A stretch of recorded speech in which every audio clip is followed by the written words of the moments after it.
Morning, Kenzie. Morning, Liz. How are you? I'm good. I'm just snagging a cup of coffee and getting ready for the day. For a 9 a.m. hearing, that's allowed. Hi, Commissioner Woods. I see you're on with us. Good morning. Thanks for being here. No problem.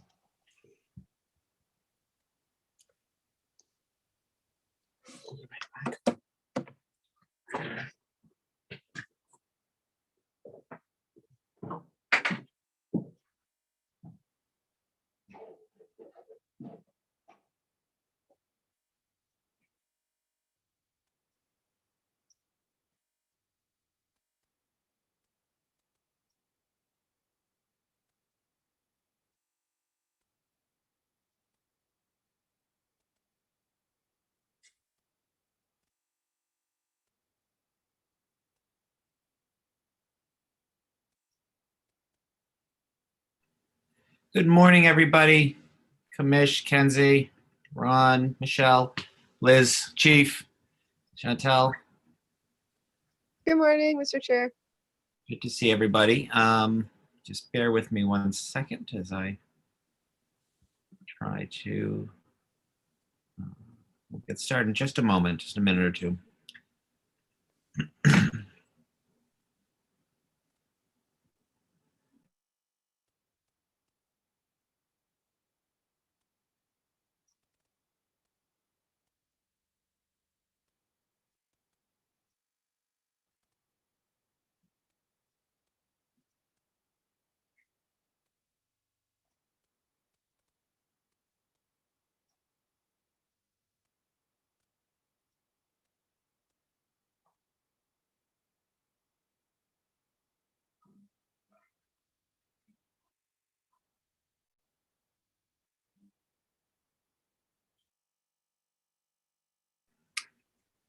Okay, Kenzie, Michelle, we ready? Yeah, I just think some of the panelists are still in attendees. Okay, we will wait for that. So I don't know if Carrie or Candace or someone can move them over. So I see Mark Camerata from PWD, Zamir from Powercore, Wynn, Gerald Bright from Philly, and Sullivan JP might be John Sullivan.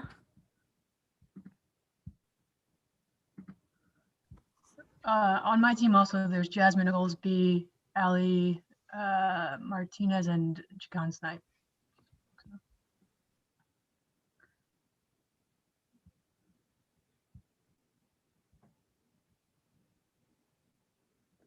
Was that actually Zamir Williams? Yeah, Zamir Williams, I see. We need to come over. Gerald Bright.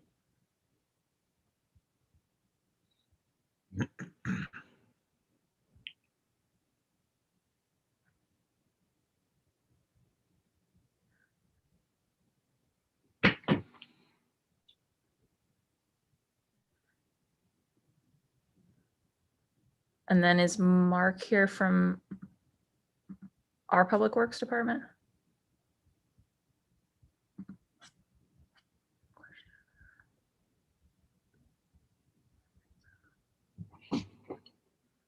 One sec. Carrie or Candace, my aid's telling me we might not have sound on the YouTube again.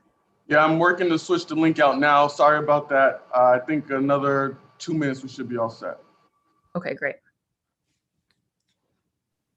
Thank you, Carrie. All right, folks, now's the time to make a cup of coffee or check your email if you need to. Chief Cook, I'm always disappointed when you're not broadcasting live from the Parkman House, so it's... I apologize. I'll be there in the afternoon. If all right, good. Better. Good. So you could use this to look at some of the wonderful artwork that's there. That's right. Including, isn't there a piece that Mayor Menino went on Antiques Roadshow? There is. It's actually fairly valuable as well. Yeah. Good. Well, thanks, everybody. We'll get started in a couple minutes. Good morning, Matt. Madam, Good morning, Mr. Chair, and Good morning. everybody else, good morning. Morning, Frank. Morning, Frank. Good morning. Good morning from Philadelphia. Morning. Thank you for joining us from Philadelphia. No problem at all. Good morning from the Emerald Necklace Conservancy. Hey, Closer to home. Just a little.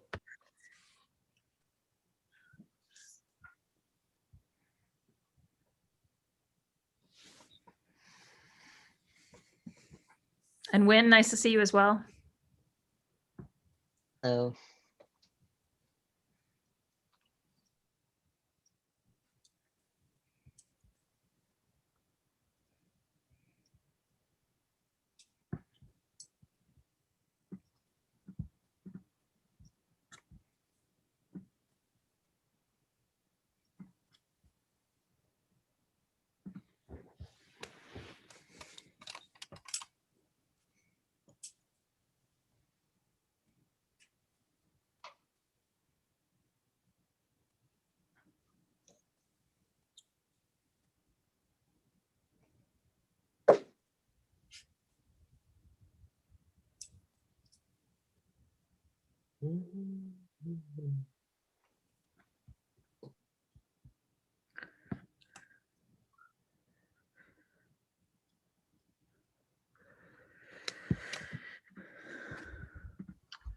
I think there's just one person, Ali Martinez, that also needs to be let in.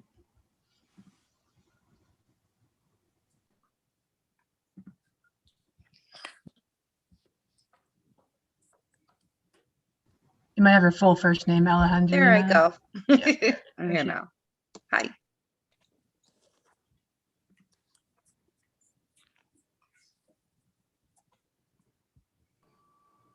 Mr. Chair, we're ready when you are. Fabulous. Thank you, Carrie. Just so you know, we're having broadcast issues, but we are live on boston.gov and on YouTube. So if folks are interested in watching along, you'd have to do so at boston.gov/city-council-tv. Thank you. Thanks, Carrie. All right, folks, we're going to get started. I'm just going to briefly open it up and then turn it over to the two co-chairs and then, or excuse me, the chairs, the authors of this, and then we will get to testimony. So thank you, everybody. Good afternoon, everyone. My name is Matt O'Malley. I'm a Boston City Council representing District 6, as well as the chair of the Council's Committee on Environment, Resiliency, and Parks. This is a working session. It's being recorded and live streamed at boston.gov/city-council-tv. It will be rebroadcast on Xfinity Channel 8, RCN Channel 82, as well as Verizon Fios Channel 964. We will take public testimony at the end of this working session. If you wish to testify via video conference, please email ron.cobb, that's ron.cobb @boston.gov to sign up. When you are called, please state your name and affiliation, as well as please limit your comments to no more than 2 minutes to ensure that all voices can be heard. Additionally, you may feel free to submit written testimony by emailing this committee. The address is ccc, City Council Committee, ccc.esp @boston.gov. Today we'll be discussing docket number 0297, order for a hearing regarding a city-level conservation core for Boston. This was sponsored by City Councilors Kenzie Bach and Michelle Wu, and this is a working session following a tremendously successful hearing that we had held last December 15th, in fact. It was really an exciting event, and I'm glad that the sponsors are continuing this work, and obviously count my voice as the chorus that wholeheartedly support and endorse this. The goals and the visions are so needed, particularly during this time as we rebuild not only our economy, but also our planet with a real focus on environmental protection and resiliency. I look forward to continuing this conversation at this working session to discuss the feasibility of implementing a program. And really, I'm looking forward to hearing from our colleagues from Philadelphia who are going to discuss their Powercore model, which is something that I think has already been proven to be enormously successful, and hope we can replicate a similar type program here in the city. So now I'd like to hand it over to Councillor Bach for her introductions, and then Councillor Wu, and then we'll do a quick round robin of city councillors before we get into the panel. So Councillor Bach, the floor is yours. Great. Thank you so much, Mr. Chair. And thank you everyone for being here today. As Councillor O'Malley said, we filed this last year. It really came actually in response to a bunch of conversations that we were having at budget season. I asked the Environment Department and the Office of Economic Development and Public Works how we could be spending more of our capital money on the environmental projects we need to actually meet the city's climate goals, and think about how to spend that money in ways that create a Boston-based local workforce with opportunities for our Black and Brown youth especially, so that we can really both rebuild the economy and build towards a climate future in the city at the timeline, frankly, that we need to meet the urgency of both issues. And so we were excited to file this and then have, as was mentioned, a great hearing conversation in the fall. And I'm really grateful to Chief Cook, who's with us again today, for showing up and being such an active participant in that, and also to Trent Nguyen, who was with us from the Office of Workforce Development. Because one of the things that we've learned in this whole process is that to really get something big going here in the city, something that we could ramp up to really change the pace of this work, both on the workforce development front and in terms of the green infrastructure of our city, we're going to need a bunch of departments all working together. So as I said, we've talked to YEE, our youth program, OWD, our workforce development core, and then Chief Cook from our whole kind of environmental and green space cabinet. And today we're really excited to be joined by Boston Water and Sewer, because so much of the green infrastructure that we need to talk about in our city is stuff that's under their care. And the hearing back in the fall, we focused in particular on urban forestry and a bunch of the existing smaller programs that we've got in the city around that, and the opportunities to really ramp that up under Commissioner Woods' leadership. I think it's worth noting that we used to just have a lot more public jobs, even in the worlds of parks and public works, and that we really scaled back on that, and that in many ways, our infrastructure, it needs us to scale up again if we're going to meet our climate goals, and it needs us to do it in a way that's equitable and offers a real job pipeline for our local talent in Boston. I would love it to be that we come out of this process figuring out how to have a conservation corps that not only lets us do a ton of this important work in Boston, but means that we're training the people that everyone else in the city, in the country, wants to hire. But we do have some competition on that front from Philadelphia. In fact, they're a bit ahead of us. There's been a lot of real challenges about COVID and having to do our hearings and things online in COVID. But one advantage is the fact that we can invite partners and colleagues from other cities and not ask them to all hop on the Amtrak to come up and join us. So we're really excited today to have the Philadelphia Powercore and Gerald Bright from the city side of their sort of stormwater management, who was, I think, very instrumental in getting this going, so that we really have an opportunity to learn from what a city to our south, also a historical city, with lots of similarities to Boston, what they're doing and how we can steal it and build upon it. So really excited for this working session today. It is a working session. And so I'd encourage both fellow counselors, and also I know we've got a lot of our amazing advocates in Boston here today, to sort of focus questions and comments on specifically like the Philadelphia model and how we can build on that, because we do have our colleagues here today. And I anticipate that in partnership with Councillor Wu, this will be a continuing conversation as we work with the departments around what we could launch in the immediate term and how we could really build capacity around this going forward. So excited to be here today, and excited about all the work that is to come. So, and also grateful for Wynn Constantini, who's joined us from MIT, who's been studying exactly what conservation corps type programs are starting to look like in cities around the country and kind of what the opportunity there is. So thank you, Mr. Chairman. Thank you, Councillor Buck. Councillor Wu, the floor is yours for a brief opening statement, and then we'll hear from Councillors Braden and Baker. Good morning, everyone. I'm so excited for this conversation. I'm so grateful to Councillor Bach for her leadership and inviting me to partner on this. I'm very excited to make sure that Boston is stepping out again. We're a little behind, but we're going to take the lead. So very grateful to Philadelphia for helping us with those insights.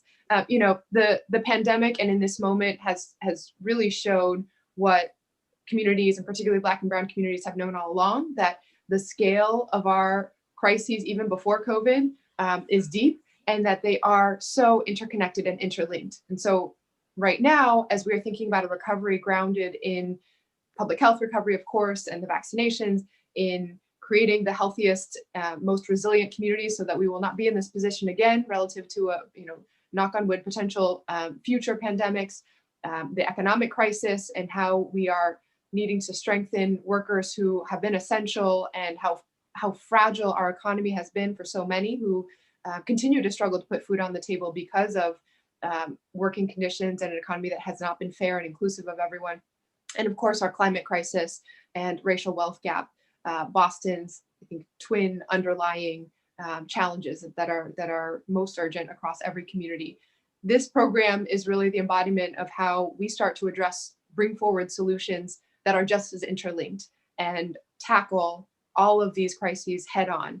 So I'm proud that this council had, now well over a year ago, voted to endorse the federal Green New Deal to lend our support behind the national initiative, which includes a comparable piece of this, as well as in our local and Boston Green New Deal, to emphasize that this is a piece to tie together worker centers, communities, our climate goals, closing the racial wealth gap, and doing so by putting the city's money where our mouth is, and really investing in our own communities. So I'm really grateful and eager to keep this conversation going.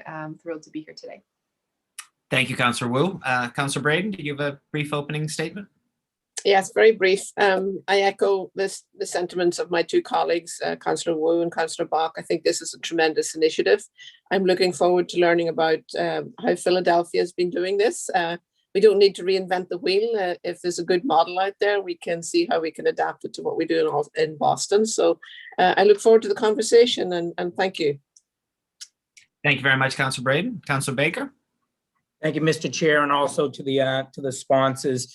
Very interesting concept. I'm in theory on board. I'd like to, I think it would be nice if we could use this as a way to build and train a city workforce that we could bring into our, the long-term goal. I'd be interested to see, when we get deeper into this, how we as the city would pay for it, what we're thinking. Interested to see if the forthcoming federal dollars, if we could get something going with that money, that would be nice. Nice to see John Sullivan here, so we can really, no pun intended, dig into the water issues that we're having around, come up with plans for infrastructure around, between John and Chris Cook and Ryan at the Parks Department. There's a wealth of things that we could tackle and undertake if we had a workforce, a labor force. And March is actually my 35th year in the city of Boston as an employee, and I was part of labor cuts. So I'm about building a force that we the city would be able to control and do our own thought out infrastructure projects. So in theory, I'm quite interested in this, and thank you for the hearing today. Thank you, and happy anniversary, Councillor Baker. That's great. Thank you for your longtime service. Great service. All right, so I believe we're going to begin with the administrations panel, and that will be Chief Chris Cook from EEOS, Commissioner Ryan Woods of the Parks Department, John Sullivan, Chief Engineer of Boston Water and Sewer, and thank you for wearing a tie, Mr. Sullivan. And I believe Trent Nguyen will be joining us in a little bit. Councillor Bach, is that correct? I'm not sure if Trent can make it today. We did have her at the last one, but I know that OWD is paying attention and plugged in. So. All right, fair enough. but we'll add Trent if she arrives. So Chief Cook, the floor is yours. If you want to take it away for any brief opening remarks, and then we'll get right into councilors' questions. Yeah, thank you very much, Councilor O'Malley. First off, for holding the hearing. Obviously, thank you to the sponsors, Councilor Bach, Councilor Wu. I also want to thank you, Councilor O'Malley, for my reusable straw that I'm using today. So thank you for that.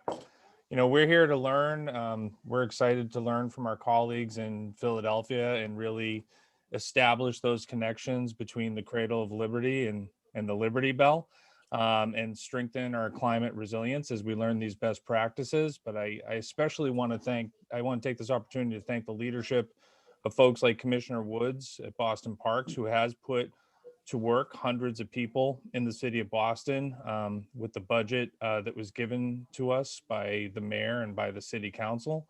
I also want to thank Trent Nguyen of the workforce development and all the hard work she does, especially focusing on opportunities for socially vulnerable populations.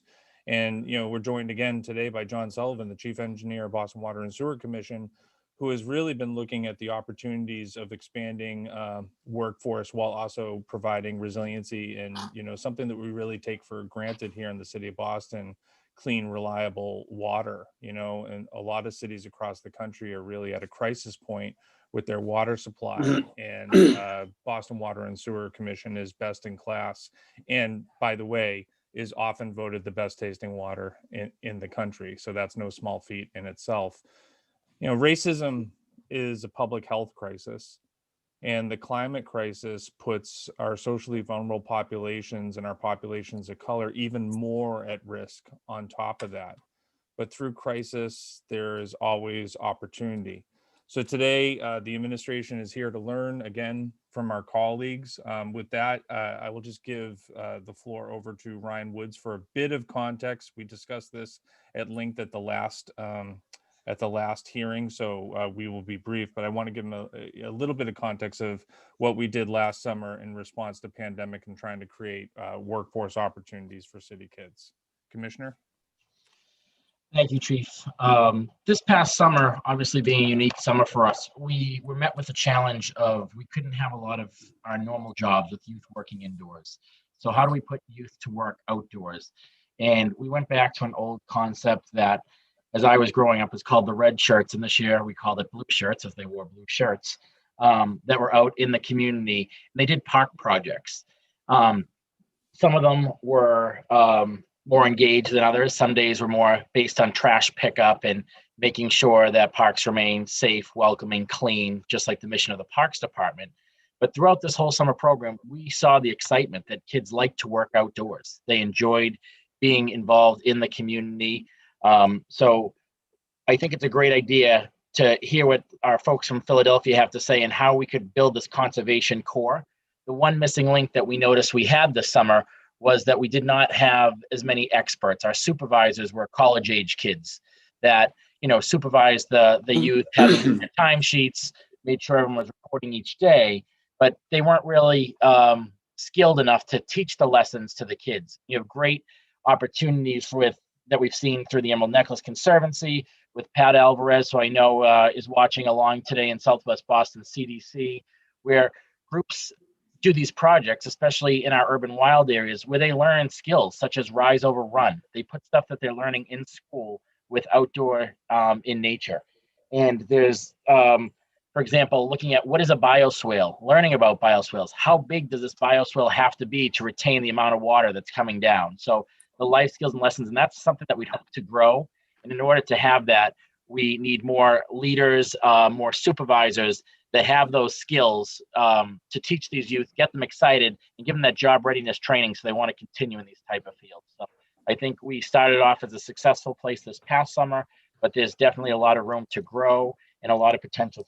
So, thanks for involving the Parks Department in this working session, and we look forward to learn from our colleagues in Philadelphia.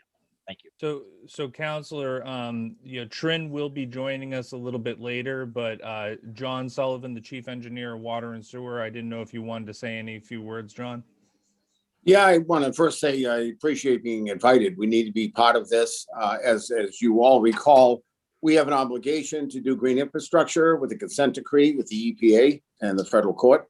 over the next 30 years. We have already completed Central Square, Audubon Circle, and we're going to have a fantastic green infrastructure on City Hall Plaza, which is under construction right now. We already have built 5 demonstration green infrastructures at the Boston Public Schools, and we developed a curriculum approved by the state to be taught in all public schools in Massachusetts, so we can teach our youth the value of all of this, and then that's going along fine. We're putting together a manual on GI. You'll be seeing that. We have over 2,000 green infrastructure structures built on private property throughout the city. Everyone that wants to build in the city gets to join in and work with us on green infrastructure. Therein lies the problem. We have built them. We need to find a way to maintain them. We've been working with Dave Quealy out of Cotton Square CNC to train additional people and get them certified so they understand what's going on, and perhaps have them work with these privates. Now, how will we get them to do that? We are evaluating a stormwater fee because we need to justifiably charge properly. The people with the big parking lot should be paying more than the person with the little house to upgrade this. And remember, this is our city. And what's important to that is Boston Water Sewer owns no land. We can only do green infrastructure on other people's lands, on public roadways, parks, or any other public property that we have. So we need to work with the city. And don't think we haven't been watching Philadelphia, New York, and DC. They were addressing the problem for CSO control. We've been working years. The thing we've learned is that the early bird gets the worm, but it's the second rat that gets the cheese. So we learn from their mistakes. And that's what's so important, is to evaluate what everyone's doing, take the best of the best and apply it here. And I have all the faith in the world that we're going to come out as number one on running the green infrastructure. Back over to you. Yeah, so Councillor, there's nothing more to elaborate after that statement by John Sullivan. So we will turn it back to you. Thank you, sir. And please, to our friends in Philadelphia, rat is absolutely a term of endearment in the hub of the universe. So well said, all.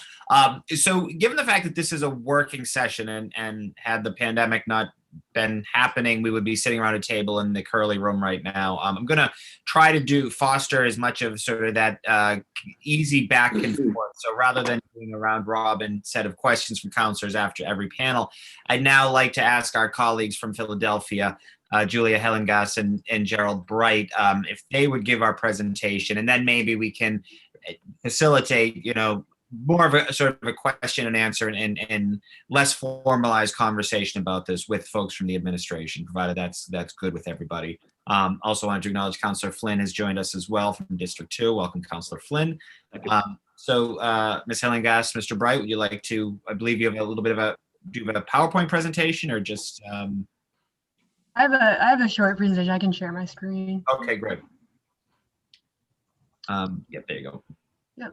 And while I'm doing that, just want to introduce the other folks from Philly, so folks who knows who's in the room. So I'm the co-founder and executive director of Powercore PHL. I actually started as a city employee when we were founding it, as the deputy service officer under our civic engagement office. Gerald Bright was one of the founding staff people from Philadelphia Water at the time, and continues to be involved. Mark Camerata, also from Philadelphia Water, is on today, but also from my team, Jasmine Oglesby is our director of trauma-informed practice and oversees supportive services, all the wraparound services that you would think of on top of the technical skills, as well as Ali Martinez and Zamir Williams are both alumni of the program and currently in leadership roles with us. So if you're looking to hear directly about folks' experiences in the program, ask them to be here today, and they're happy to talk about their experience as well. So to start, this is our mission. We advance the community while connecting people to careers. To give you a sense of what we do at this point in time, so we started in 2013 in the recession. So one, I just want to thank counselors for having the vision to talk about this now, to have the urgency to talk about this now, and to remind and to sort of encourage you that yes, we're going through a lot. Yes, we're going through multiple pandemics, and we were born out of a recession as well, and it's definitely the right time to do it. Since then, we've expanded quite a bit. So you'll see, bottom left of the screen, that's our green infrastructure crew, maintaining surface tree trenches. Top left is our solar and electrical academy that we've built out over the past year or two. We also have an urban forestry crew that are climbing in trees, using wood chippers, heavy equipment, things like that, that also was built out in the past 2 years. And then our sort of standard parks work on the bottom right. Just to give you a little bit of visual, because again, COVID notwithstanding, we would be inviting you down to a site visit. I'd take you around all the sites and you guys could see it in action for yourselves. So I just want to share a little bit of that. This is the, the basic blueprint. We recruit obviously very targeted to a certain demographic of young people who we know are out of school, out of work, or underemployed, right? So we know that sometimes folks can get sort of retail jobs. They're not getting a lot of hours, there's not a lot of mobility. And so we're really targeting those young people. We have a specific focus in Philadelphia also on returning citizens or folks who are under supervision, probation, and parole. We recruit them in to something called the foundations phase. That's what we originally started with, was just that. So that's, crew-based conservation corps, what you think of when you think of youth conservation corps. We have our staff people who have experience in both trauma-informed care, but also in environmental stewardship, running those crews. And they're getting work orders, and we complete a scope of work for our Parks and Water Department. That's how we started. And we did that for about 4 or 5 years, just running about 6 of those crews all throughout the city. As we really collaborated deeply with the water department and other city departments, what we found is that the needs of the city were more sophisticated and more technical than that. And so we really worked to build out a second phase to the program. So after you complete your 4 months in foundations, you as a young person have learned some skills, you explored what you think you like or don't like, what you think is a good fit, and then you apply into much more technical and career specific tracks in your second phase, of which there are many, many options. And that's when it starts to get very customized. The whole inspiration from that, and I'm happy to have Gerald talk about this more, was our partnership with Water that forced us to make our very first industry academy in green stormwater infrastructure, to really go deeper into technical skills, teach folks how to work at pace so that when they're transitioning into either city employment or private sector employment, they can make that transition from a trainee to an apprentice or to an employee much quicker, pushing the pace. We now have Green Infrastructure Academy, Solar Academy, Urban Forestry Academy. This is our youth work track. We often get young people who come to us and realize that they really want to do what our staff do, which is working with young people, coaching them, mentoring them. And they're now either 23% of our staff are alumni, but they also work in culture and climate positions in schools and other nonprofits, other violence prevention outreach positions, things like that. And then we have something we call fellowships, which is essentially paid internships that are hosted by other community-based organizations. And those are very individualized. So if a young person really wants to do something around food justice, we find an organization, they host them, we still subsidize their pay, and they get this very robust career experience. For folks who are unfamiliar, so first of all of this experience, when a young person with it is paid in one of 2 ways. They're either paid through an AmeriCorps stipend that we supplement the rate to get it higher to living wage, or we're just paying them straight out if it's not appropriate to be using AmeriCorps dollars, which at this point in time, only our solar track, which was not a good fit with AmeriCorps.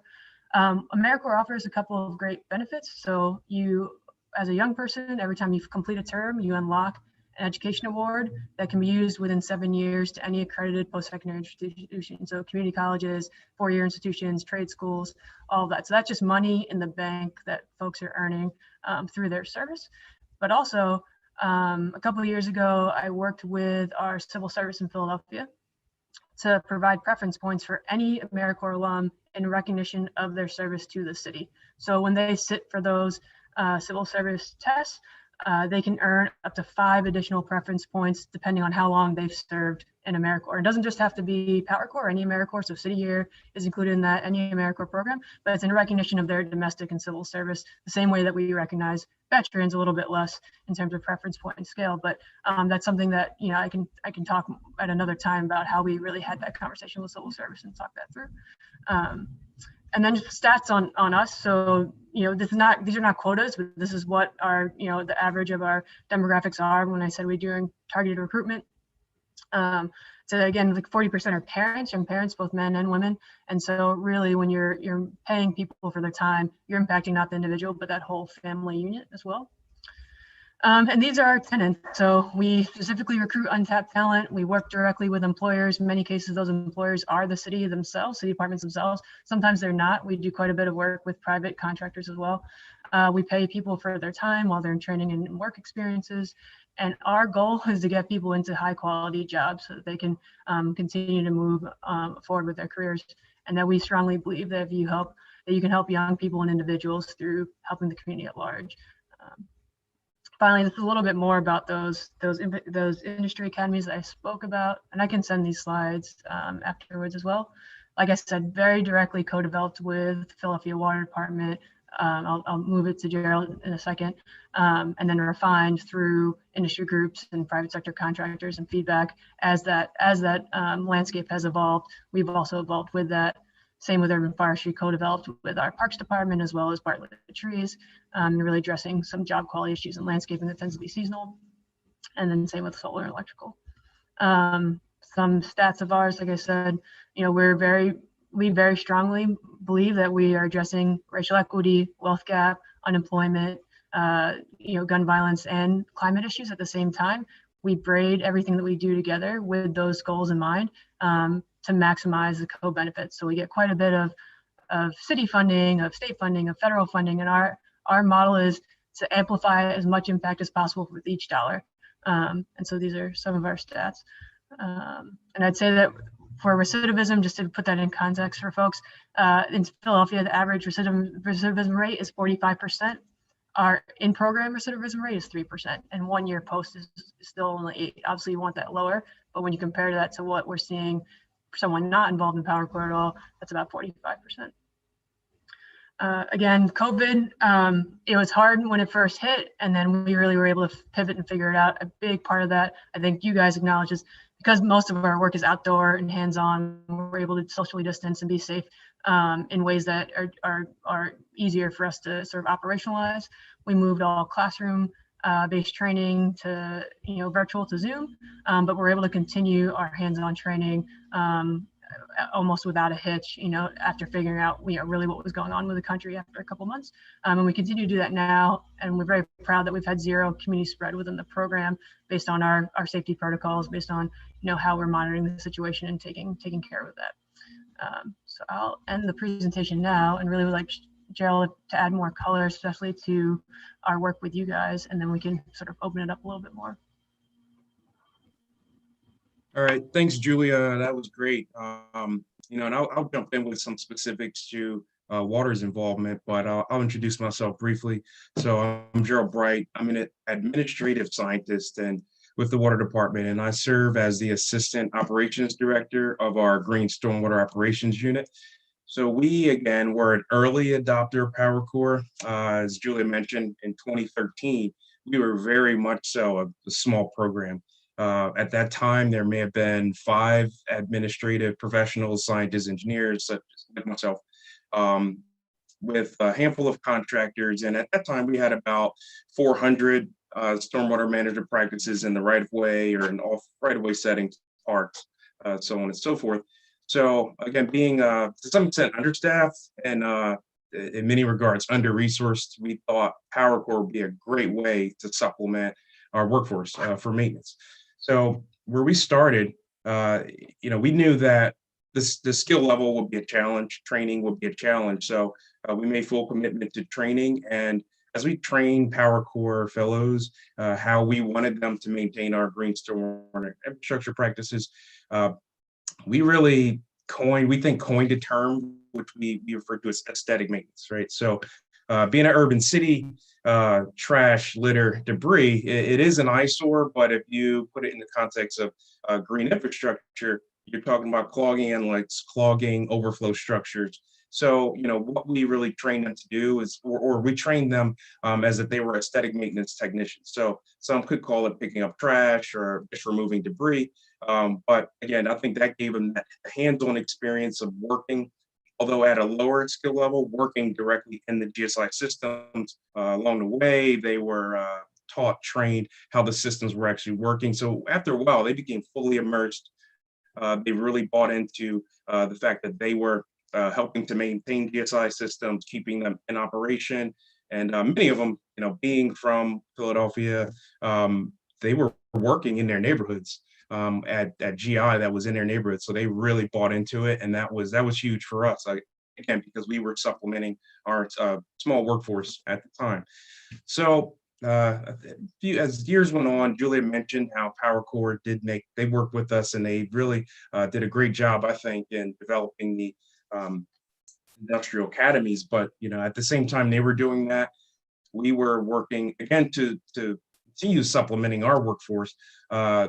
Powercore was an impetus for us to reinvigorate our apprenticeship program.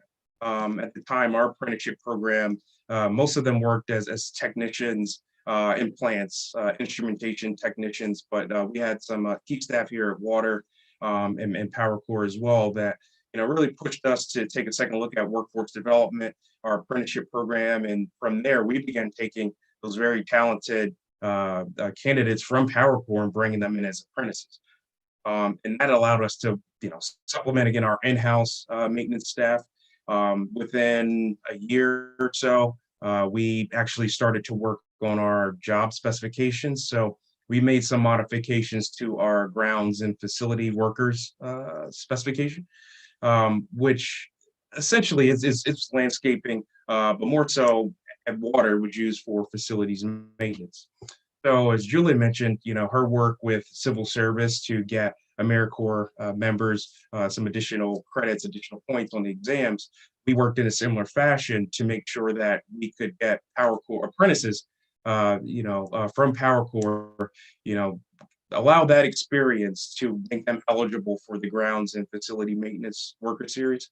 So within a short time, again, of starting with Powercore in 2013, by 2016, we were able to bring them into full-time civil service positions, and it actually allowed us to start our in-house grounds maintenance team, which, as we understand, it's the first or one of the first in-house, or let's say civil service grounds crews that's devoted purely to green stormwater infrastructure. So from our perspective, we had the contracts, but as we begin to grow, we are accepting 200, 300, 400 new systems a year, with most of our labor force being contracts. We knew that was not sustainable. So we were assured that, developing this internal civil service workforce to supplement the work being done by contractors was essential. And Powercore became the pipeline to get us there. So moving forward to 2020, we're at a point where, our grounds, right now we have four grounds crews, 4-person crews. almost 70% of those are Powercore alumni. Our first grounds maintenance supervisor is a Powercore alum, Aaron Kirkland. Julia showed his photo a little earlier. We're very proud of him. He's for the country, speaking very eloquently about his experience with Powercore, what it's done for him, how it's changed his life. So we appreciate that, but the fact that he started as a Powercore crew member, as a fellow, as an apprentice, came in as a full-time civil servant in the grounds maintenance series, and he's now our supervisor is huge, and it speaks directly to the benefits of Powercore for the city. A few other highlights, if you think about Aaron as our first supervisor, 100% of our crew chiefs, so those 4 crews are all staffed by crew chiefs, all of them are Powercore.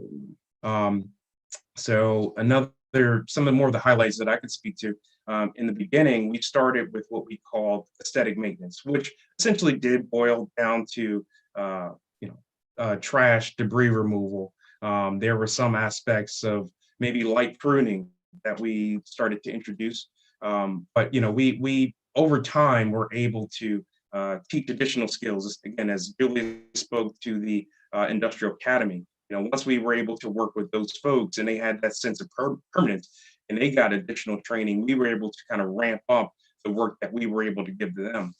So one of the big things that we talk with Powercore about is we want to be able to treat them as contractors.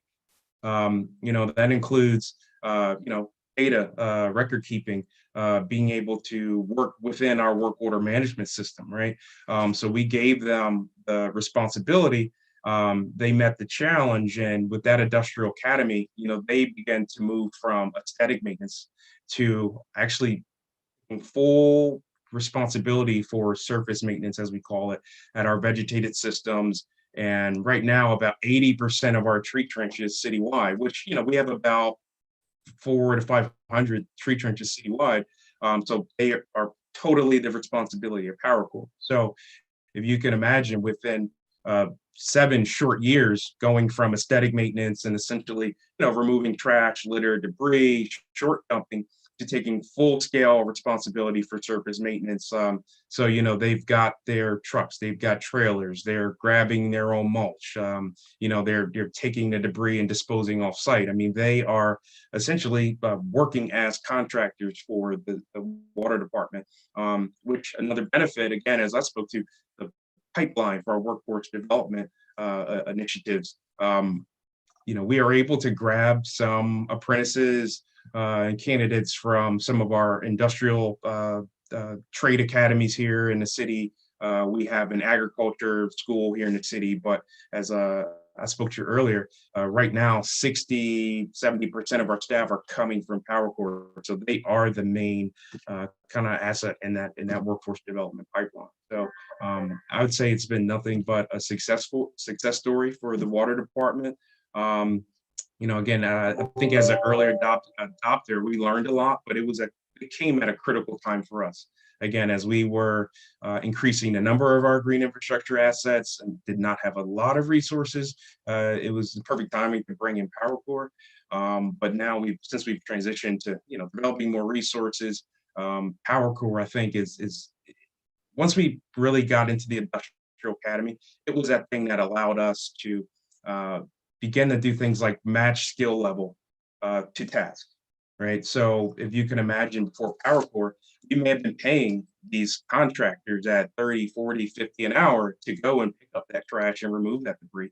But again, having Powercore, we had the fellows crews, we had the industrial academy, we had the high-end contractors. So, it really gave us a lot more flexibility, many more options in regards to, who we send what jobs to. And, again, the ability, to leverage, this different capacity. Thank you very much, Mr. Bright. That was a great overview. I want to acknowledge you've been joined by Trent Nguyen as well from the administration. Welcome, Trent. So I think, again, before we get into more of a discussion, since there's only one more presentation, and it's a little, should be a little bit brief, is Wynn Constantini, a graduate student from MIT. Wynn, would you like to sort of remark on some of or give your remarks, and then we'll get into the Q&A? Yeah, great. I also have some slides.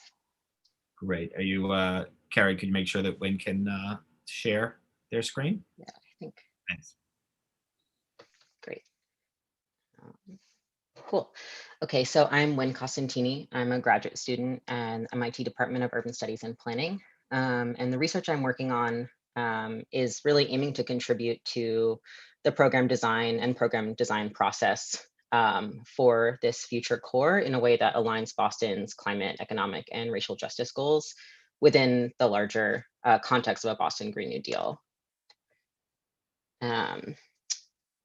So I have done 46 interviews with local, state, and national stakeholders. And I so far have basically turned this into a visualization of the existing green workforce development ecosystem in Boston. And throughout these interviews, I was thinking about how different stakeholders see their work fitting in with this future core, and how they think it should be designed and implemented. And again, implemented in a way that is integrating these various goals. So this is the ecosystem I put together. This slide is really just to show you that it is complicated. And so it made sense to me to split up the sectors into natural environment, which is green infrastructure, urban forestry, and wastewater, and the built environment, where the sectors were a little harder to pull apart, but have to do with new construction and retrofitting, as well as building operation and maintenance. And then I've also broken these ecosystems up into like smaller embedded ecosystems, and I'm going to show you a couple examples of those. So those are like potential career paths, like policy, ecosystems, advocates, and And I think, so I'm going to show you, sorry, one more thing. Basically, there's color coding in the ecosystem, especially because items within the ecosystem often are relevant to multiple sectors. And so that was how I showed that. There's different shapes for different types of items and different arrows to show existing versus potential relationships and potential career paths. So this is an example career path, just urban forestry. I have ones for every sector. And I think that this is a good place to start in terms of building out something like an industry academy that Powercore has. So in this example, we have it starting, just as an example, from the Teen Urban Tree Corps, with this currently which speak for the trees, and they're working on building out more of a workforce development focus. And so from this course, someone could theoretically go to UMass Amherst for post-secondary education, or straight to an apprenticeship or ground crew with a landscaping or tree care company. And then from that could either be hired by that or another company, work for a utility, or potentially start their own company. And then this is the more built environment potential career paths. As you can see, it is harder to pull apart, a little more complex, but we have some secondary education institutions like Youth Build in Madison Park, post-secondary like the Roxbury Community College Smart Building Technology program, which is just getting started. And so there's a lot of entry and exit points. Like people don't have to be starting in the secondary education area. They could go directly into something like Building Pathways, a pre-apprenticeship program, or directly into Roxbury Community College programs. But then that is eventually leading into the Boston Building Trades Union ecosystem, eventually leading to either commercial or residential employment. And so then I have some more maps, and these are what I'm calling shared inputs. So these are organizations in Boston that are already doing all of the work that is important to a core, but not sector specific. And so there are educational partners, funding sources, outreach and engagement, which is relevant to like a participatory program design process, addressing barriers to employment, like wraparound services, and then also important advocacy partners to include. And so the next steps are really like, now that I have this map, where does a core fit in? And how does a core either like embed itself in this ecosystem or prepare someone to join one of these already existing career paths in Boston? And also like serve as a way to further like strengthen and connect and support all of the people already doing this work in the city. And for my future research, I'm going to think through some indicators that the city can use when evaluating different models, some grounding principles and values that I think are important to this core, and then also recommendations about how to make this process participatory. And so I know you couldn't really read the diagrams, so if anyone is interested in seeing them in more detail, I'm happy to share them and talk about them. That's my email. And yeah, thanks so much. Thank you, Wynn. That was very illuminating. Appreciate that.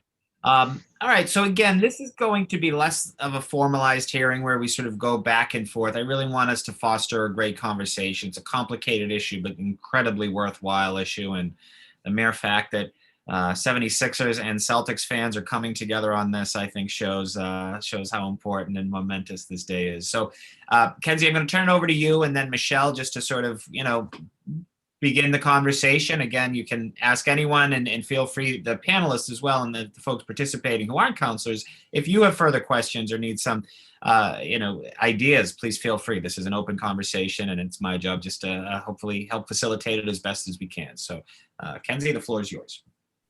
Thank you so much, Councilor O'Malley. Yeah, and thank you so much again to our Philly colleagues for coming. I mean, honestly, there's just so much of your program that I just want us to steal.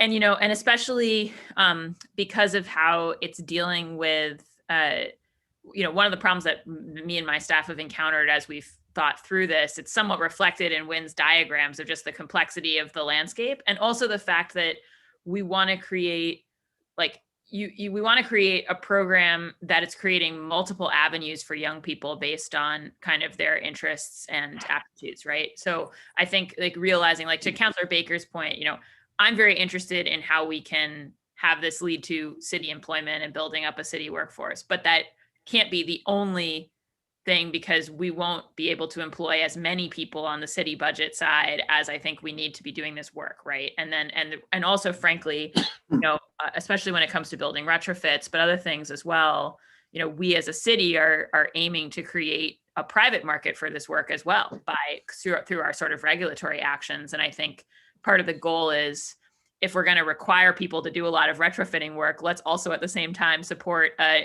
economic ecosystem of our local Boston folks who can be hired to do that work. And that's something Dave Quealy, who's here with us from Codman, the Common Square NEC, has been thinking a lot about, like how to give our young people the training and resources. But I think, as you saw in Nguyen's diagrams, we're sort of in all these pocketed places right now. And so the question is, like, how do you centralize that from the perspective of a young person, so that they kind of know the way in, but not centralize in the sense of like one size fits all. So I really appreciated your kind of that explanation, Julia, about how you've kind of created that initial foundations moment, and then you've created these different pathways depending on where people are at.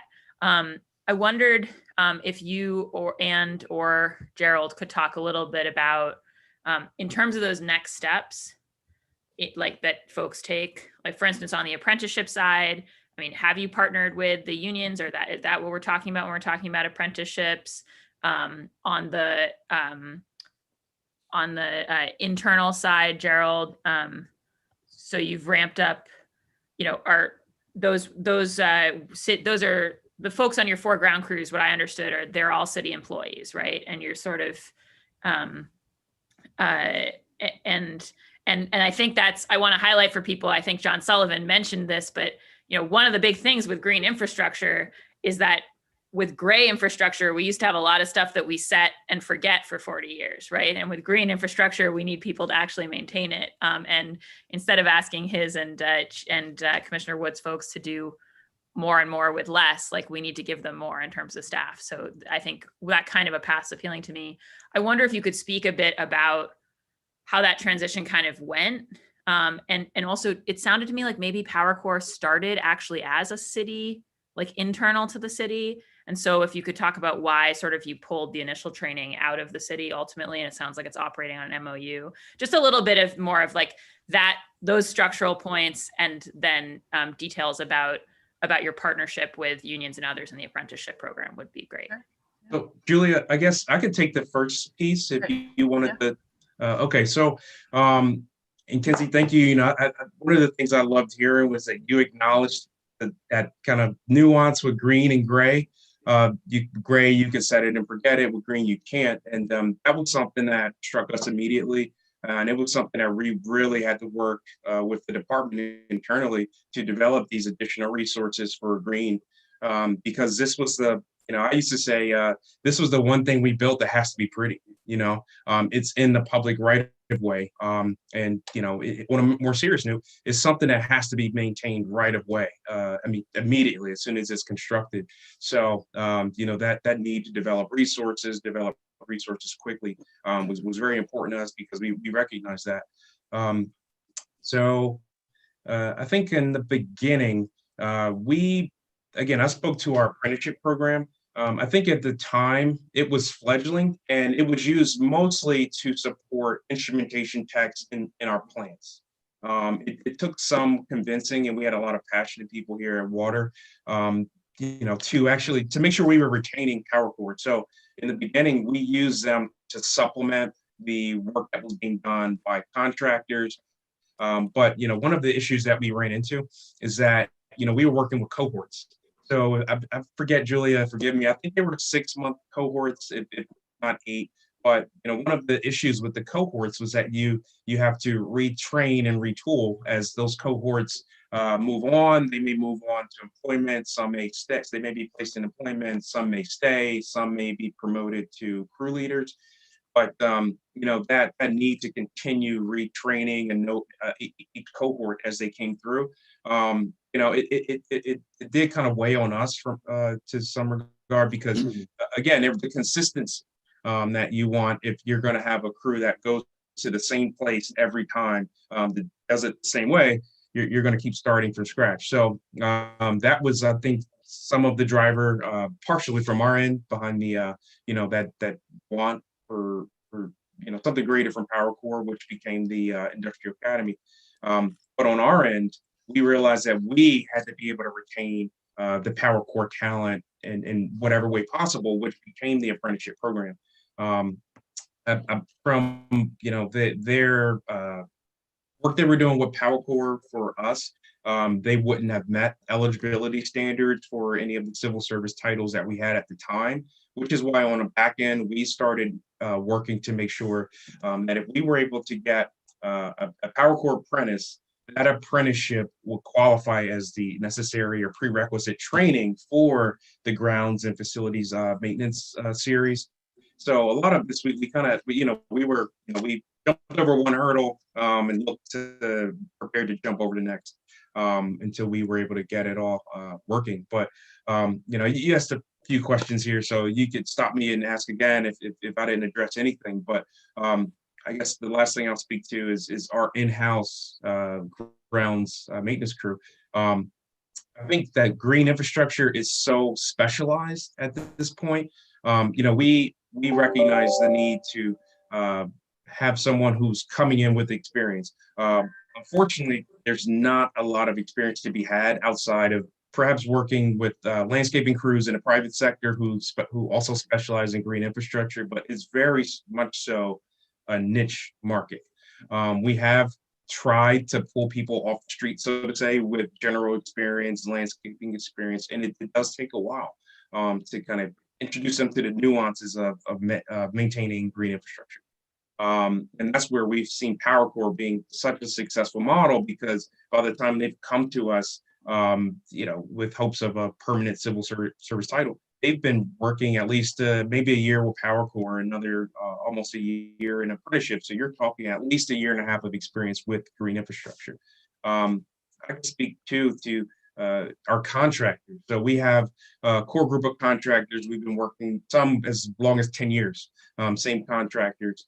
They love Powercore, because again, it's the same for them. They don't have to pull someone off the street and retool and retrain them to the nuances of GI, green infrastructure. They have someone with that experience. So, we're finding that in the beginning, we thought that a lot of our contractors were pulling Powercore alums because they thought that's what we wanted them to do. They said, oh, this is going to look good for when I go to renew that contract. And, over time, and I think there may have been some of that in the beginning. They thought it was giving them an edge over another contractor, something that we would like to see. But over time, as they begin to pull more and more Powercore alums, they realize it too. Like, there's built-in experience here. I don't have to retool and retrain for nuances of GI. And they have several foremen, our contractor, AKRF, Green Up in particular, that are Powercore alums. So hope I answered your question, but if there's anything else, feel free. Yeah, and I'll just add a little color to that. So obviously all of our civil servants are DC 33, so they're unionized as well. And I think that the conversation with them is really like, there's vacancies that have been sitting at water in DC 33 positions. We want to strengthen that union. When you think of sort of outside of DC 33, we've been working more recently directly with the bricklayers and allied craft workers to create a masonry academy. So it's really helping to pull them in and design from the beginning. Again, what those unions see as their need and their talent needs and where their gaps are. We also have folks who have, gone into the fishing trades, things like that. But those are really like, okay, I as an individual, know that this is the path that I want to take, that I want to go into, traditional union work. To what water did, which I think is actually very doable in other cities, and they've been highlighted across the nation. Gerald's being very humble, is that they essentially created in-house. It's not a registered apprenticeship, but it's a fully civil servant 5-phase apprenticeship within the civil service within water. And they worked, their HR team in water, as well as central HR, really work to structure those specs and to structure that pathway for folks. And it's through that sort of back end work that really makes those career pathways smooth, that really help to fill talent needs. I mean, we're meeting with the water HR team monthly to quarterly for them to give us a projection of when they think they're bringing on apprentices and what. Outside of green infrastructure, we have apprentices now that are filling their surveying unit, that's filling electrical units, other skilled trades that we're working directly with HR to know what those are and then to build out the training pathways for them. So they're really, I think their HR department told me 60% of their apprentices that they then hire full-time are coming from Powercore. So that's beyond just the green, that's including the skilled trades vacancies that they're seeing. But more specifically, because so it started, so I actually wish I had one of your maps when we started. That was like, Philly's much like Boston. Everybody knows each other. Everyone's worked with each other at a previous job. But so we basically created those maps and then created advisory committees based on different things. So when we were getting off the ground, my entire job was to corral our version of that map to get everyone to work together and figure out where we fit. And the point of Powercore at the time was there's clearly a gap within that map and for us to fit in where we are. We have a very strong youth build program. We know that. Our conversation with youth build was, you guys have graduates who aren't yet ready to just go into straight employment. So that second tier of their graduates, send them to us. They'll get more time to mature. They'll get more time on the job. They'll get more work experience. And then they'll be ready, right? Similarly, we have, so we pulled together what we call recruitment partners. And for a while, we didn't even do open applications. We only took clients from those existing community-based organizations, supported social services agencies who had clients who are ready for job training. So maybe they just got their GED or they just finished an alternative high school or they just came home from prison and they are ready for the next thing. So we were really activating. We met quarterly with that group. They helped design parts of the sort of like how you come in and really trying to fit what the needs were. So at the time when we started, youth services ended at 21. We purposely went up to 26 to catch people who are aging out of youth services. Obviously, since then, youth services tend to go up to 24. We then have bumped up to 28. We're thinking of going up to 30. Again, we're trying to catch people as like that last step before they can transition to being like fully out of programming and out of subsidies. So yeah, I started in the city. It started very much as a city initiative that was subcontracting to 2 different nonprofits. So it worked in the sense of like getting something up at scale. So we started 100 people a year in the first year very quickly because we know that government is great in many ways, but not as agile in terms of like procuring tokens, like public transportation passes, things that you just need on a day-to-day basis. So it worked to get it up off the ground. It worked to sort of really convene all the different departments and heads of departments, as well as the frontline city workers to figure out what are the projects that you want us to work on, how do we translate that into the crews. But ultimately with a mayoral transition coming up, we need to streamline our administrative practice. We had staff on 3 different payrolls. And so really the reason to pull it out was really about streamlining the just organizational structure of it. So at this point, so we have our AmeriCorps funding still goes to the city, so it's still city initiative. It then gets subcontracted out to a single nonprofit, that's Education Works. And then Education Works then has MOUs with Water and Parks and Rec and some other departments for fee-for-service contracts that they're paying into for us to do those like on-the-ground projects. On top of that, our Department of Human Services, our Office of Public Safety paid in match money to that AmeriCorps grant. And then on top of that, Education Works, I do a ton of extra funding to supplement it. So to give you a sense of, when you think of you want to marry, we have Workforce Investment Board dollars that we're marrying to the AmeriCorps grant on top of the fee for service from city departments who are taking operational dollars that they normally spend on contractors and redoing that, and then foundation funding. So we tie all that together in a nice package called Powercore. But really that early work, my entire job, the first 18 months was just corralling that map that Nguyen showed us. And really my job changed every 6 months as we got to a different place in the project. But I think it's super important to think through, who can do that work, and it helps to have an internal person to the city to do it, right? So I could have the commissioner of water and the head of probation in the same room together. They probably never met before, but they were meeting about this specific thing, and we could work out some of those kinks behind the scenes of saying like, okay, now we need HR to activate on these things. They're just unique processes within city government. So if you're trying to get trainees into city employment, you need to know what they are and work through those kinks and things like that. And then just a little bit of the pathways. Gerald spoke to it, but if you're not going into, primarily it's water, streets, and our parks department that we see folks go into city employment through, but also private sector contractors, or like I said, if people want to pivot out of those, our industry focuses, we work with them individually. Every young person gets sort of 3 staff people assigned to them. So their crew leader, who's their daily coach, their motivator, their supervisor, a workforce development career counselor, and then a supportive services counselor who Jasmine oversees to work on sort of like basic needs, removing barriers, how can you be successful at Powercore? And so through that, they're triangulating with that young person, like how you want to progress through that. But like I said, when you look at that map, we're taking folks who are already connected to some services, but are ready for the next thing. And then we also are developing a whole set of employers network, including unions, that we're saying, okay, when they come out of this, based on the training that we've designed with you, where do they map from there? So it's trying to do sort of that type of thing. I feel like you asked a lot of questions about city, like the city, but I'm happy to be more specific.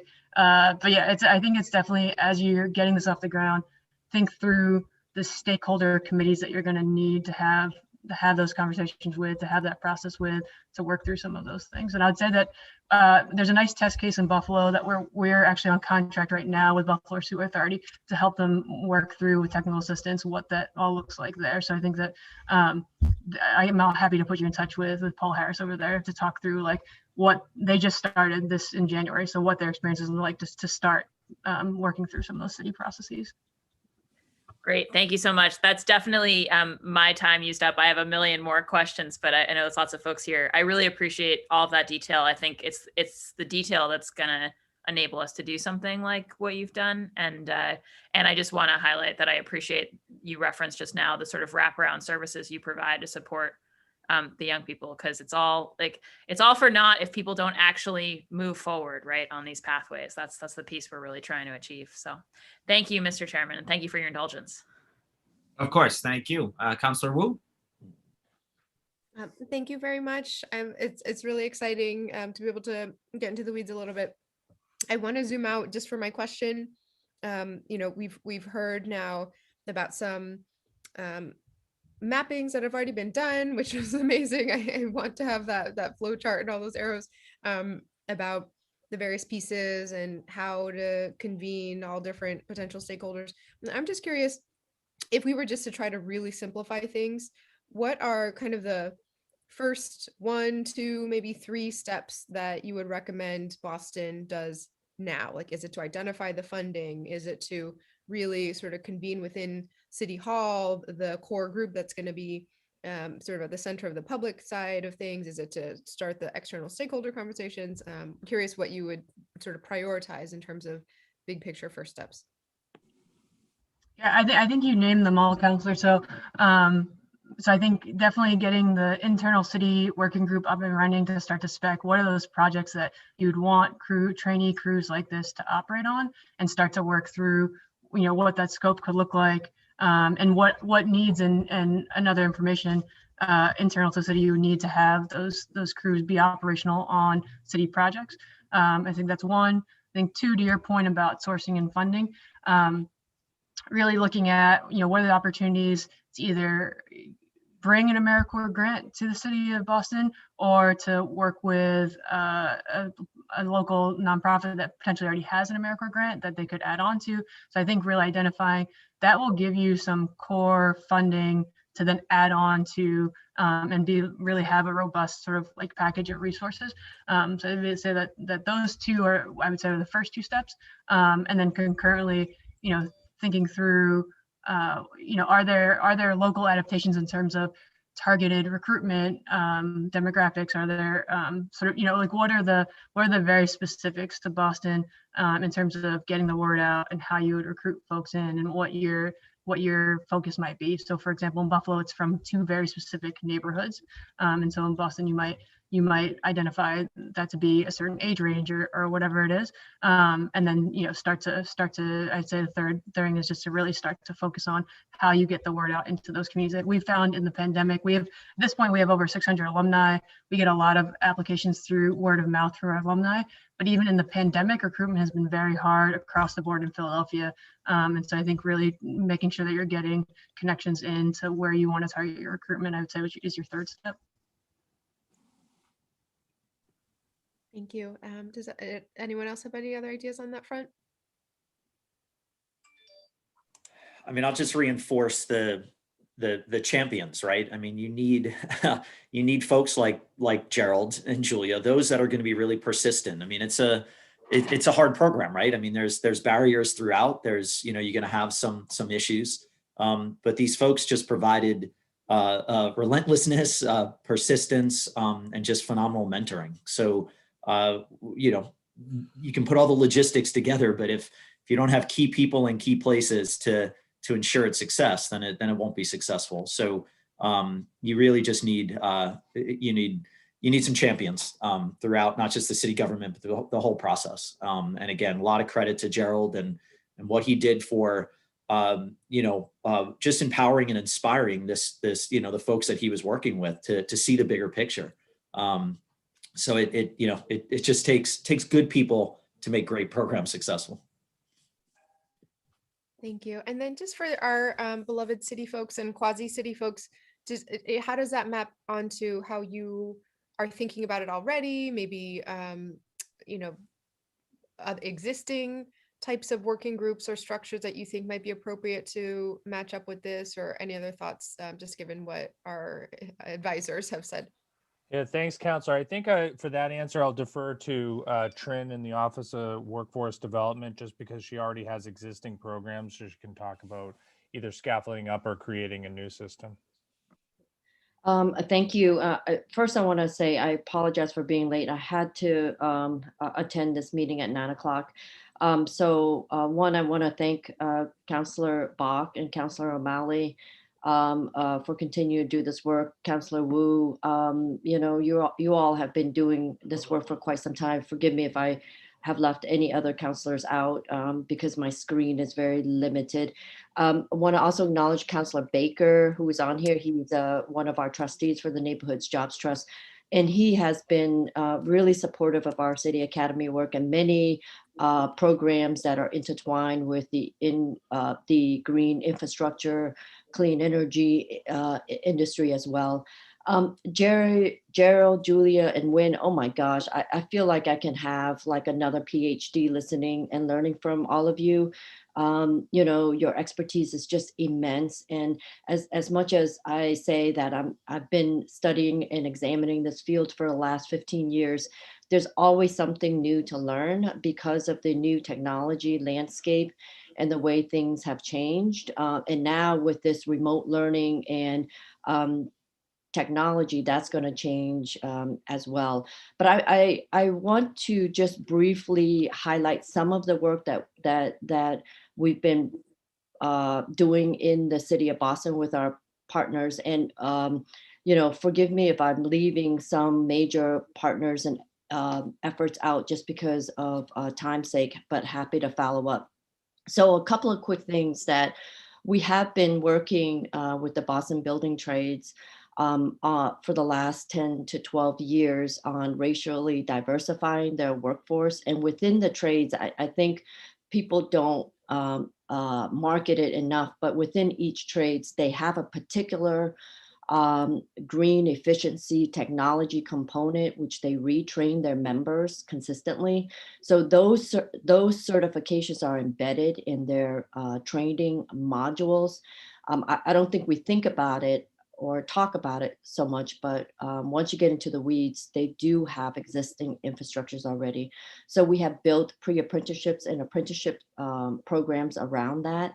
The second piece that I think we don't highlight enough in the city, and it's probably my fault because it's always my fault, is our tuition-free community college program that works with 6 programs, 6 schools throughout the city. And within those 2-year colleges and community colleges, they have particular disciplines, degrees and certifications that lead to associate degrees, and then combines them with work experience. And we know how important that is for low-income students and those who are working multiple jobs to make ends meet while they're obtaining their post-secondary education as well. Specific programs, for example, called the BEAMS program, that's been around for quite some time, the Asian American Civic Association. They have a building energy efficiency maintenance skills program that works to train with certifications and lead them into employer tracks.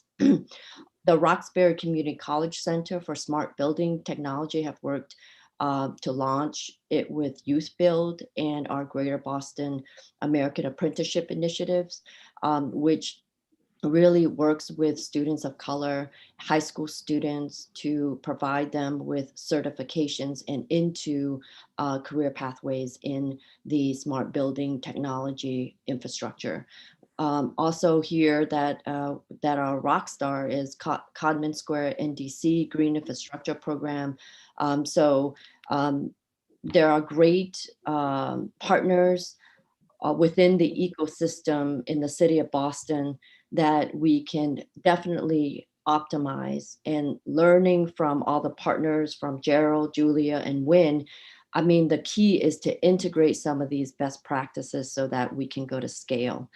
Just 2 things that I've been hearing, and they're only limited to 2 because of this presentation, but a few challenges in terms of nuts and bolts, because I know a lot of people have been talking about that. Because at the end of the day, we don't want plans. We don't just want plans and visions. We want to see how we operationalize it to get the outcomes and the intended results that we want. So one is the cost per participant, and the cost structure is really a little more complicated than people think. So the budget, and I think Julia had alluded to this, the budget has to be understood, simplified from an operations standpoint.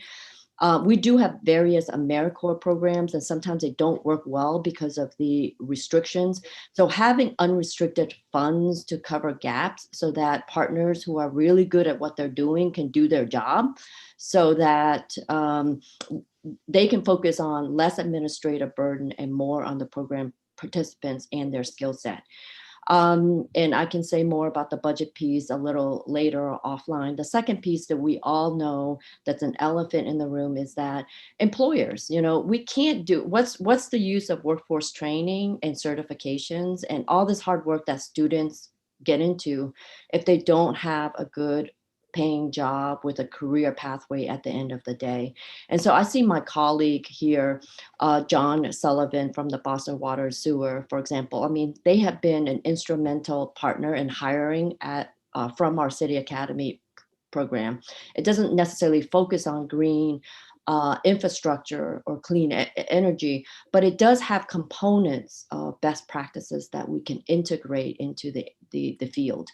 And so employer engagement from private, I think Councilor Bach had mentioned it, nailed it. It's just also the private industry as well. I mean, Eversource, National Grid, subcontractors, GCs, a variety of private employers have a demand for those jobs.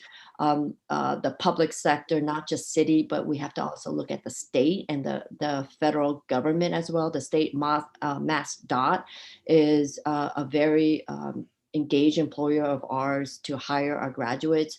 The airport is also important. So we have to see the green, in my opinion, we have to see the green infrastructure jobs or clean energy as a field within a growing, larger existing infrastructure instead of creating a new one, because that's the only way in which we can get a hold of the hiring market. So it'll give more opportunities for our graduates to apply for a lot of these jobs that are available.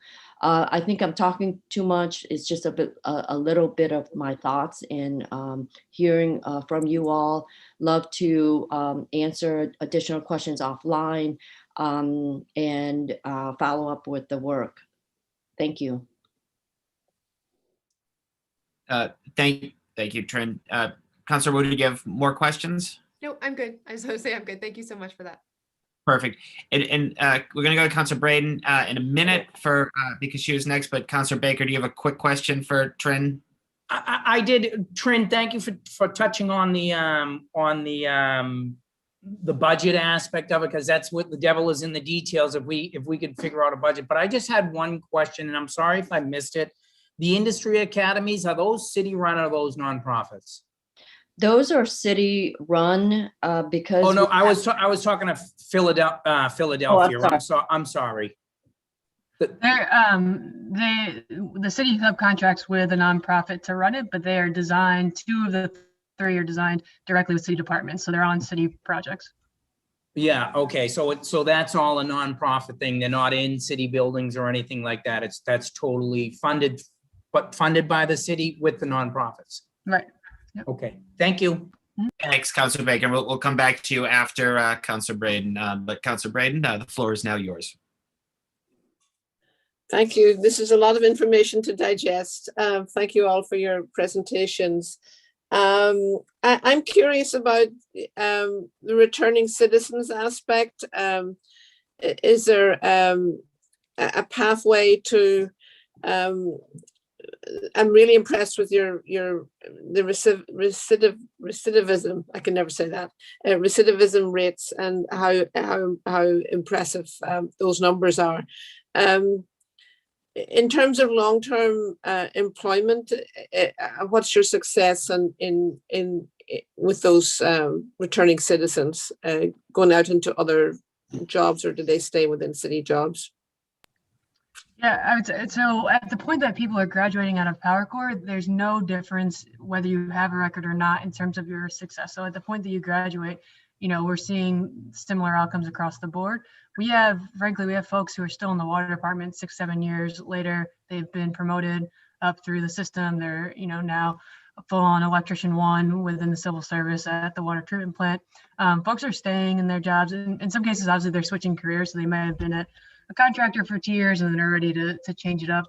A big part of our ethos is that if you're an alumni, you have lifetime alumni services. You can come back, get career counseling appointments. We often have employers come to us with jobs that we can't fill with recent graduates. So we'll put it out to our alumni pool. And so folks who are looking to switch careers will often do that. But also, as we've built out new training tracks, we invite alumni back in. So we didn't used to run solar. So if that's something people wanted to pivot into, they would come back as alumni, go through that track, and then go to solar. But, we're finding people are staying well over a year, oftentimes several more years, both within the city. Folks are very loyal. Once they get in the city, they're staying in the city. With private sector, it just depends on, your life at that point in time. But like I said, we have folks who are 5, 6, 7 years in the city at this point. And in terms of entrepreneurship, are there programs to help interested parties, develop their own business plan and become entrepreneurs with maybe your more experienced folks? Is there help and support for that? Yeah, I think you're spot on. It's been a bunch. I think Gerald actually was a leader in pushing us to say, like, hey, this is an emerging industry. Your folks are getting this training. They could be owning their own. They could be contractors for the water department themselves. I think we have partnered at different points in time with very specific alumni who are interested in that. We have a couple who own their own contracting businesses now. But I think to your point, you're spot on. That's something we've been looking to bring back to our alumni pool as sort of like hey, you've been in the industry a couple of years now. Here we can bring in resources. For example, in the pandemic, we brought in a financial advisor that would meet with folks one-on-one to sort of talk through how you amplify the dollars you're earning. I think the similar thing that you're getting at is we can bring in experts in the field to say, like, if you want to come, we can pay for you to go through these classes to start your own business. I think it's a huge goal of ours. It just hasn't been operationalized fully yet. Okay. And in terms of recruitment, do you do outreach to high schools and to get people interested in this career path as they're thinking, before they're leaving school, but ahead of time? Yeah, so we'll be at the the career fairs at high schools, at community events, and working directly with counselors within schools. Specifically, we have an agricultural high school as well as career and technical education high schools. But again, anywhere that will let us in, we come. We bring members like Zamir and Ali, and we pitch them as hard as we can. So we're out there recruiting as much as we can. Very good. Thank you. Mr. Chair, that's all my questions for now. Thank you. Thank you very much. Councillor Baker, do you have further questions? Thank you, Mr. Chair.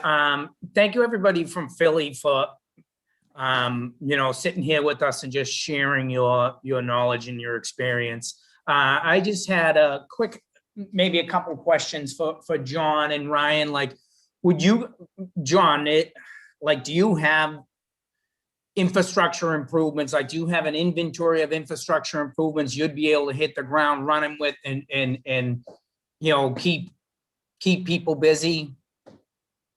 Right now, we contract out the work that are required to maintain this infrastructure. The ones we build, we do it for 3 years and we're turning them back over to the city. Yeah. And there aren't that many. We treat it a little different than what Philly has.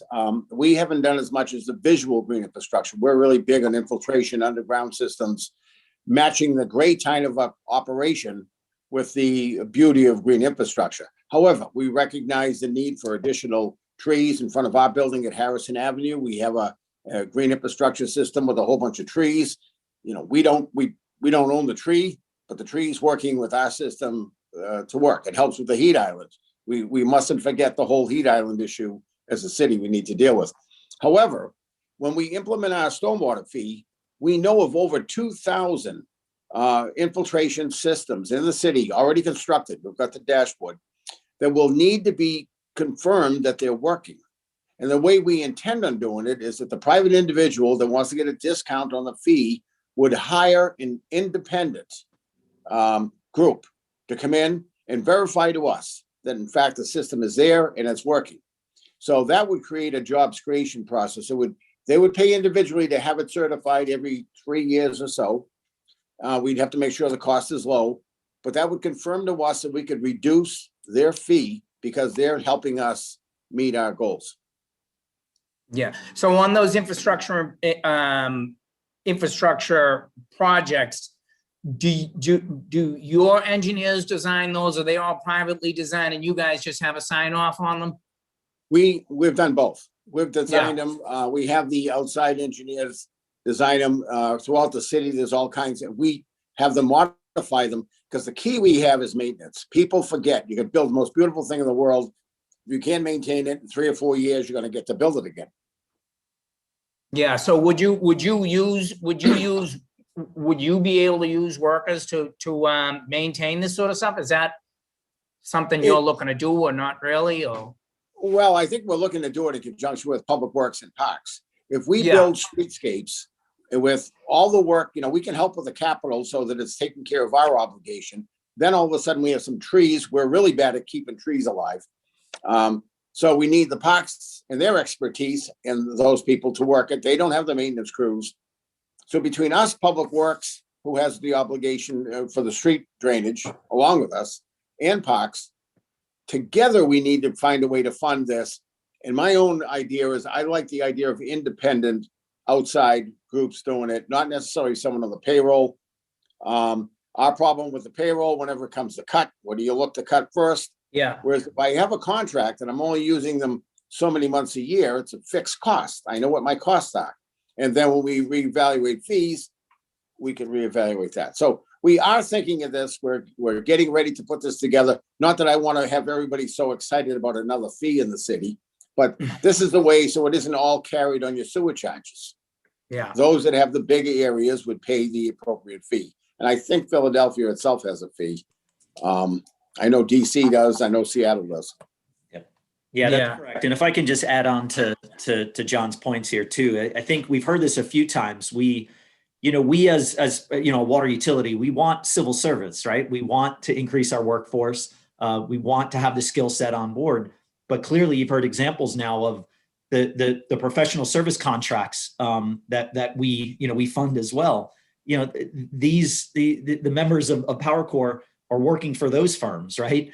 And if we're getting into more regulations based, stormwater infrastructure, there are requirements on the private entities to maintain, and they're going to need a workforce. So those are instances where we're not directly paying for that maintenance, but we're requiring it, and we expect it to occur in order to meet our regulatory objectives. So the opportunities are plenty, and I think you have to look at it from that broader lens, right? I mean, as a public utility, we're not going to say, we're going to hire 100 people in the next year or so to do this. Yeah. To John's point, but we're investing in individuals that can help us throughout the entire chain, whether it's enforcement, regulations, and again, it's not even just maintenance. I mean, think about the ambassador nature, right? The communication nature. We can have folks on site during construction who understand what it is we're building, that can communicate with the neighborhood, right? They're neighborhood ambassadors as well. They don't need to just be maintenance. We can get involved in light design or light construction as well. So, I mean, it's really just about giving opportunities to our residents and connecting them to investments that we need to make. So thinking about it from all the different delivery, elements is really important. And that, again, not just public works costs, but how do you actually start to connect them with, private development where we have operations and maintenance agreements, right, that are deeded to the site. They're required to maintain. Who's doing that maintenance? Some of them are going to be alum of Powercore because they've had the experience and they've gone through the program. So just think about all the different folks that could take advantage of a burgeoning, workforce. And there's a lot out there. Yeah, I mean, this conversation is equal parts environment and job training, which is areas we need improvement in both. So good conversation. Thank you, Mr. Chair, for running this. Of course. Thank you, Councilor Baker. Councilor Braden, do you have a brief question? Oh, just a comment. When we had our list of industries and entities in the city who could benefit from this program, I think it would be remiss to forget our nonprofit sector, our hospitals and our universities, which have a huge footprint in the city of Boston. And I know Harvard is doing a lot of work on this green infrastructure because they're in the floodplain of the Charles River. And, they're leaders really, but it is a best kept secret. And I think they as well might be another source of job placements and experience to cultivate this new workforce. Thank you. Good point. Pardon me, Matt. Yes. Hi. So this is Gerald. I had some technical difficulties earlier, but there was some. Sounds like you're still having them. But I wasn't online at the time. Gerald, we're getting every other word. I heard technical difficulties and then online. Are you able to hear me now? Yes. So I wanted to really just grab a comment for John there. Sure. So John, we spoke a lot about the landscaping or the surface maintenance that we do using Powercore. But one thing I didn't speak to is the way that Philadelphia's systems are designed. So all of our systems typically have a subsurface component. It's only maybe about 50 to 60% that have the vegetated component. So we have inlets, we have subsurface piping, we do pre-treatment maintenance on all of our inlets, filter baskets, and such. So I wanted to mention though that Powercore has been instrumental in also helping to supplement our inlet cleaning crews. We also have crews that go out and do subsurface CCTV inspection, and we've had Powercore members come in as apprentices in our flow control unit, and they've learned how to work that instrumentation and are now in civil service titles working with CCTV inspection on inlet cleaning trucks or some of the flushing trucks that maintain our subsurface assets. So I just want to throw that out there as another potential. It's not just a landscaping piece and where we're using them. So I want to just mention that to you. No, I appreciate that, and also the ability to vacuum any of the surfaces we have that the sand and salt get on. That's something we have contracted out, but we would look at that for permeable sidewalks, permeable pavement, or other such things. City Hall Plaza will have the largest permeable paved surface than anyone has ever seen when they get through with it. That's great. And we will invite our colleagues from Philly up to the City Hall Plaza unveiling. I think it should be next summer, right, John? Summer. Sure. If Mr. Cook keeps everything online, it will be. Excellent. Well done. Good. All right. Come to Boston and visit, and likewise, we'd love if you guys wanted to visit and check out our operation. Chief Cook and I never miss an excuse to go visit another city when invited. So as soon as it's safe to do so, and I'm seeing a lot of heads nodding in agreement. So we'll all be coming down, God willing, this summer or fall. We're going, Kent, I see your hand raised. You are up next from some of the advocates.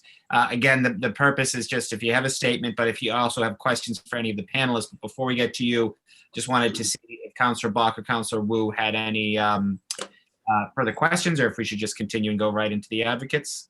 No, I think it'd be great to go to the advocates just because we've got a bunch of folks. I mean, I should let Councillor Wu say anything she wants to say, but that's my instinct. Thumbs up. Excellent. Okay, so I know David Meshalam, I believe, had to leave. So we're going to have Ken Jackson from the Emerald Necklace Conservancy, followed by Parker James of the Charles Gate Alliance, and then Pat Alvarez of Southwest Boston CDC. So Kent, please, the floor is yours. Thank you, Matt. I appreciate everybody convening this conversation in this group. So we at the Emerald Necklace Conservancy for over 10 years have provided programs for teens 15 to 18 that are specific to maintenance of our parks. So it's, deadheading, it's pruning, it's basic plant maintenance, it is plant bed maintenance, it's planting, it is invasive removal. We also have a program that is specific to environmental education, giving them information about certain science concepts, as well as giving them the skills to then go out and to perform presentations to other youth. And we also have a nature connection component where we believe getting our teens involved in nature first will help them, give them the desire to work in the green industries. And my question from the folks from Philadelphia is, do you have partners with, or do you find it you need to have partners with youth serving organizations that serve as a feeder into your program? So about 50% of our recruitment comes from either youth serving or social services agencies that feed into our program. And then the other half is open to the public and often comes through word of mouth from our alumni themselves. And do you require any type of specific training? Let's say they have to have had a year with horticulture or arboriculture or, green infrastructure, or is it just open to folks who are interested? It's open to anyone. So, and the only requirement we do have is high school diploma or GED, very specifically because we're working with employers and we don't want that to be a barrier. If you're otherwise ready for employment, we want to make sure you have that before you start with us. But for that specific reason, we partner a lot with high schools, alternative high schools, other folks who are GED providers. But really, it's open to anyone. We'll train you from the jump and get you up to speed. Great. Thank you very much. Thank you, Kent. And I'm sorry, I'm trying to navigate two screens here, so I'm going to read the names the way I have them. And if I don't believe folks are in the waiting room, if they are, we will admit you. Is Parker James or Pat Alvarez with us? Yes, I'm Pat Alvarez is here. Hey, Pat. Okay, if you want to go right ahead, and then is Perla Lara with you as well, Pat?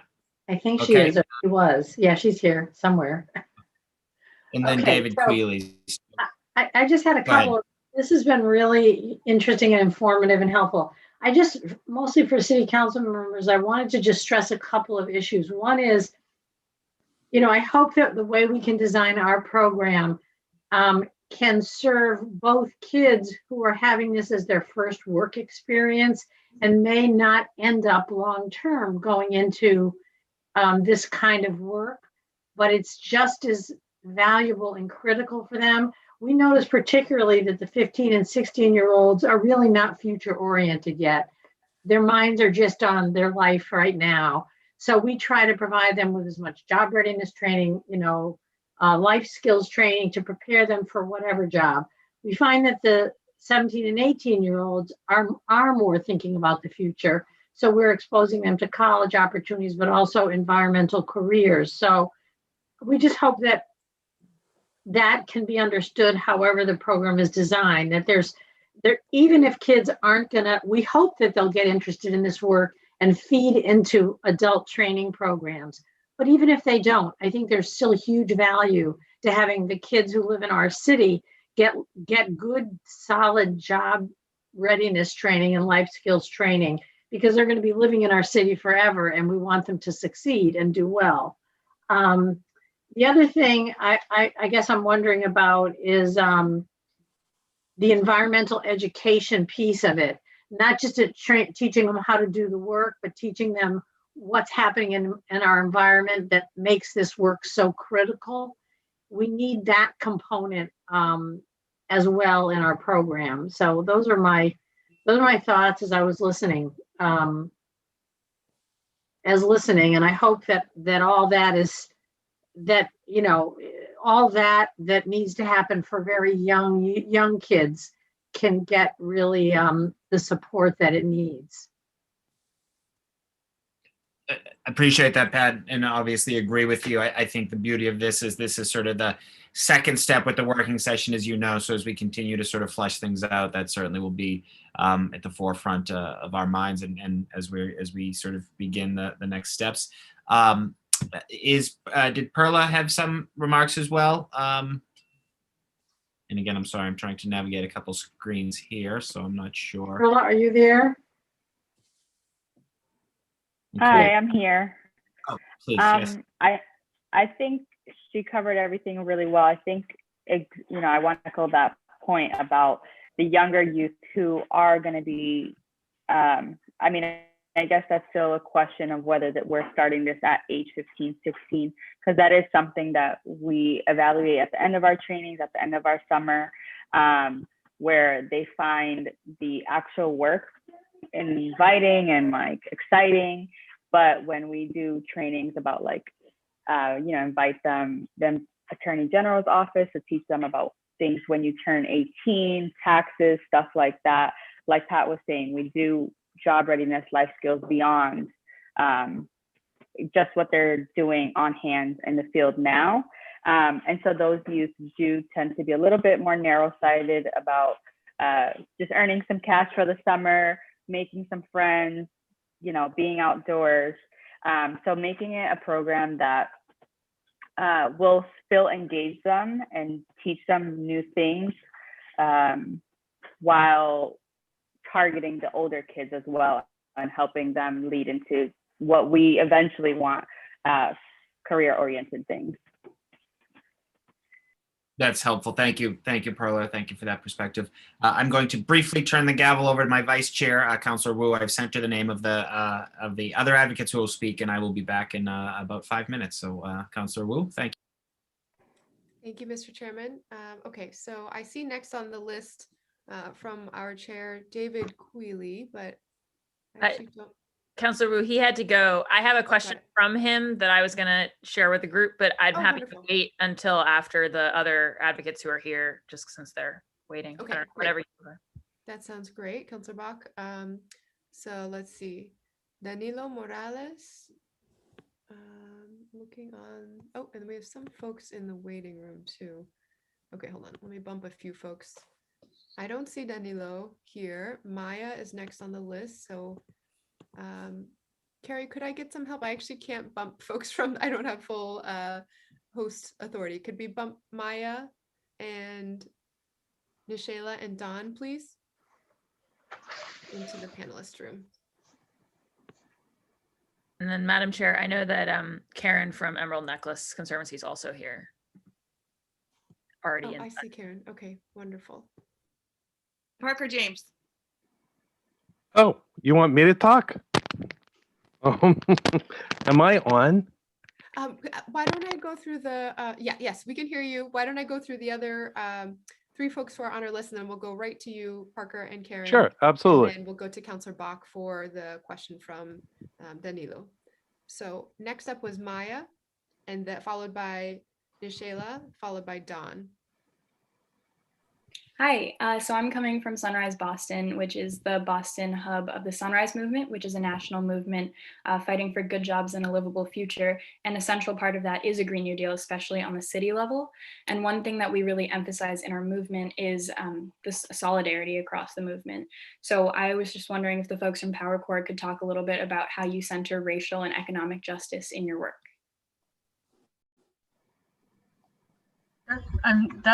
For us, that is our founding mission. So it's baked right into everything we do. It's why we were started. So we weren't started just to address climate issues. We were specifically started to address climate, economic, and racial equity issues.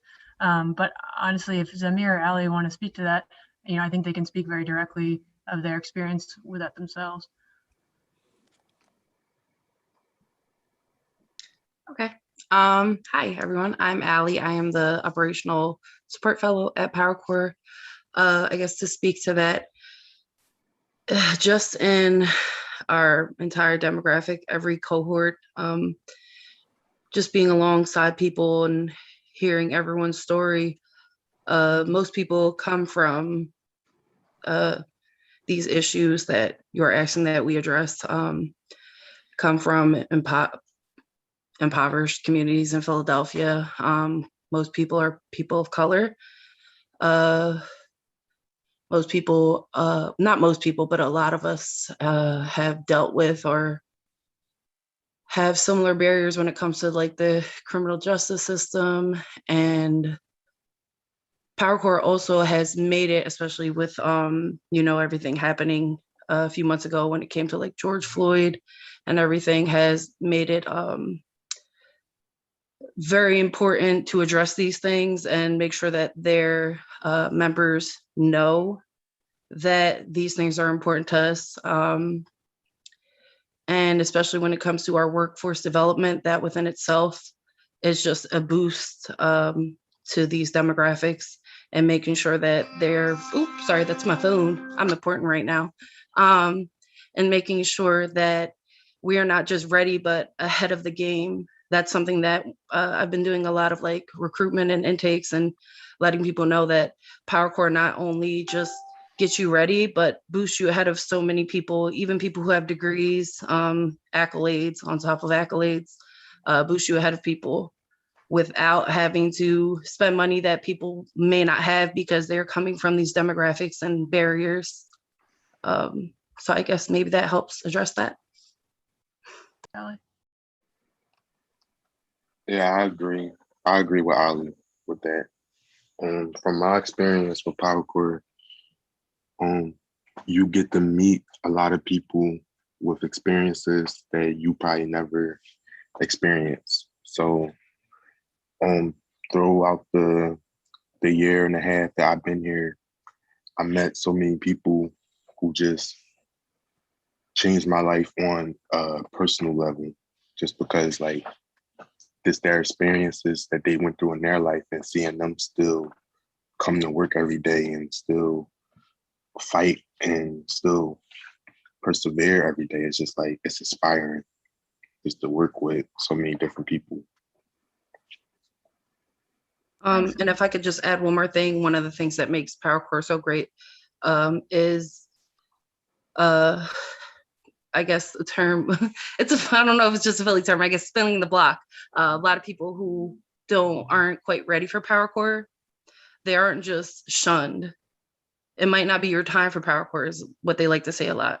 And those members who are like exited, if they finally are ready at a later time, can attempt to return after having a conversation with culture and climate and making sure that they have addressed and progressed in certain areas that they struggled before, which, coming from these communities and coming from certain environments, a lot of people, when they come to Powercore at first, they're not ready for workforce development. They're not ready to build these bonds.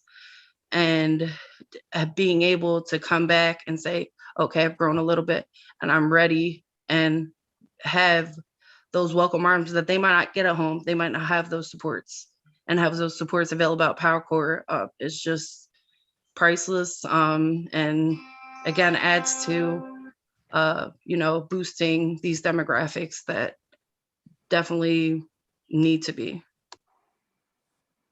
Thank you. And then I just had one more question if there's time. So we have a really strong network of organizers, climate, racial justice, economic justice, organized labor in Boston. And a lot of us tend to work together on issues that are related on what Powercore works on. I was wondering if in Philly you work with community organizations or advocacy groups within the city, and if you could just talk about that a little bit. Yeah, I mean, we really see ourselves as part of the larger community, larger fabric. So we're constantly, engaging new partners. We'll do projects with community-based farms, for example. We'll work on advocacy together. We're part of a national advocacy group with the core network. So I think, we want to do our part it's part of why we're here today is like, we're happy for this to spread as much as possible.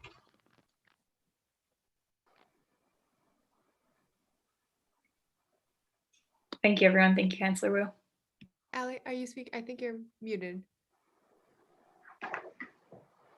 You're good. Okay, wonderful. Thank you very much, Maya. Next, Nishayla. I'm sure I'm pronouncing your name wrong. I apologize.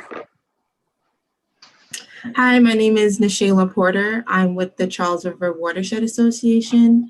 I think the Philadelphia Powercore program is very exciting, and it's great that Boston is taking steps to bridge the racial wealth gap by presenting opportunities for underrepresented communities to be involved with the growing jobs in green infrastructure and stormwater investment.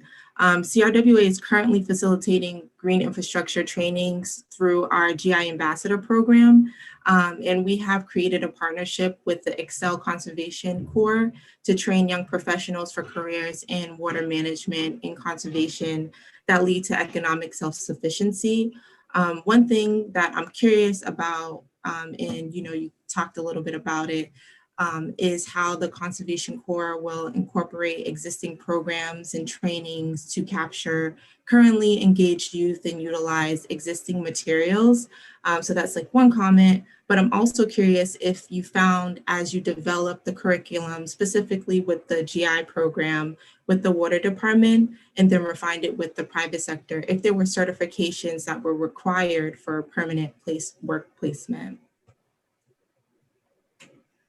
I think I can take the second one. So because it's largely an economy that is driven by the water department, we train to the specs of the GI manual, maintenance manual that they put out. And in Philly, certain certifications were not required or not needed. That said, like I said, our work in Boston, for them, the GICP certification is their gold standard. And so we are working to train towards that curriculum. So I think it really, these are regional economies, right? So like even the plan ID that you need to know is different per region. So I think it's really, we take our cues from the employer. So that's how we adapt our curriculum.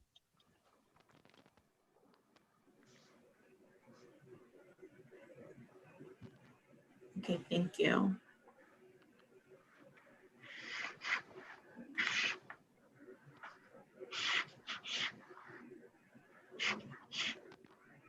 Councilor Wu, if you're speaking, we can't hear you. Oh, can you hear me now? Yes. Okay, sorry. Next was Don Sands, and then we'll move back to Parker and Karen.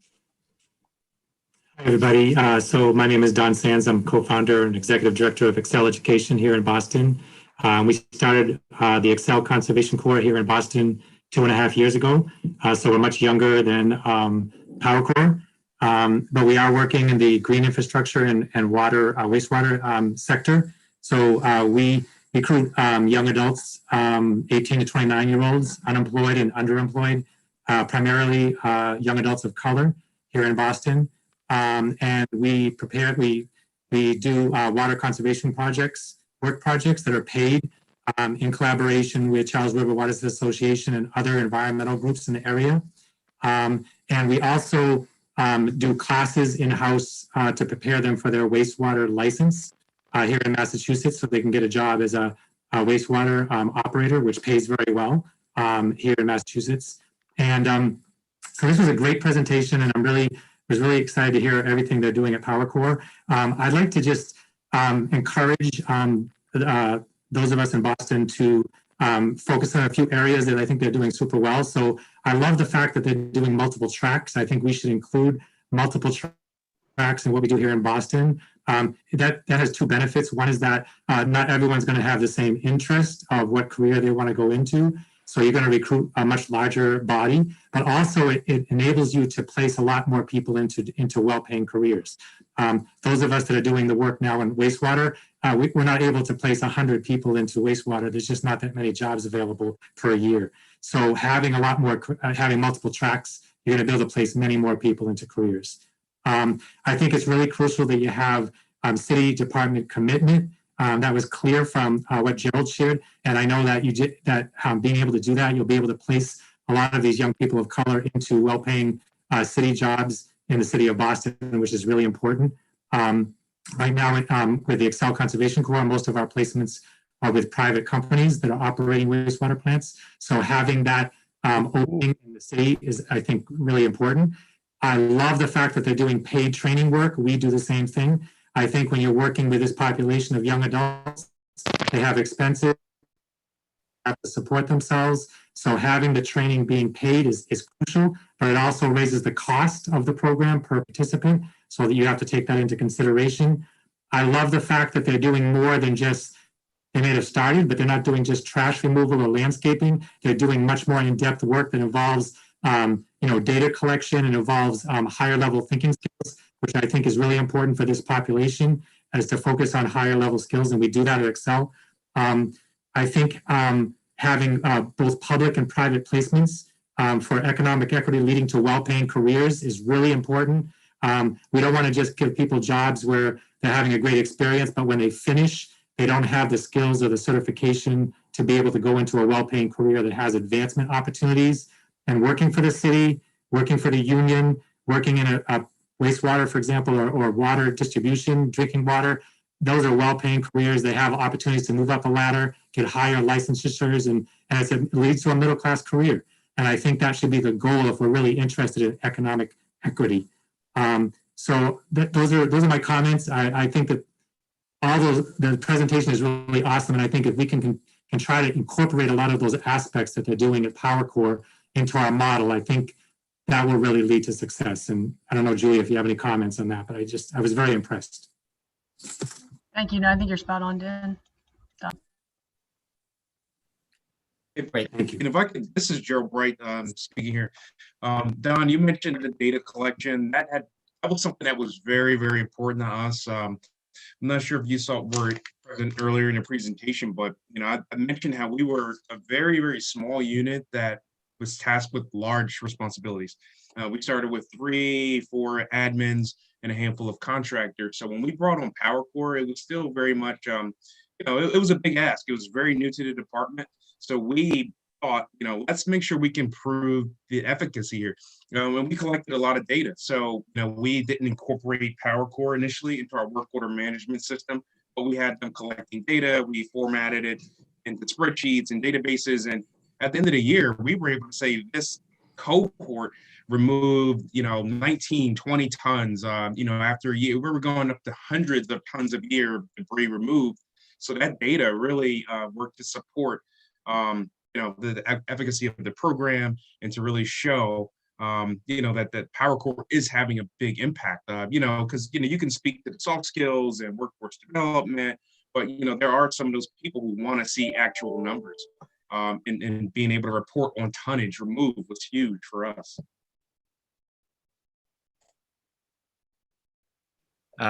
Great.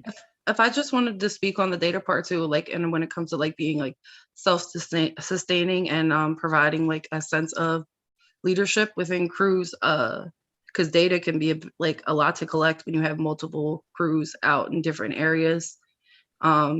We assign crew members roles, and one of them is data collection, which is how we get a lot of our data in our foundations cohort, because there's a Google form that they fill out every day, and it's how we collect our data. I would just like to say also that we do data collection with our Conservation Corps crews when they're out doing water quality testing. And I think that what's awesome about that too is it's preparing them for future work they're going to have to do in the fields.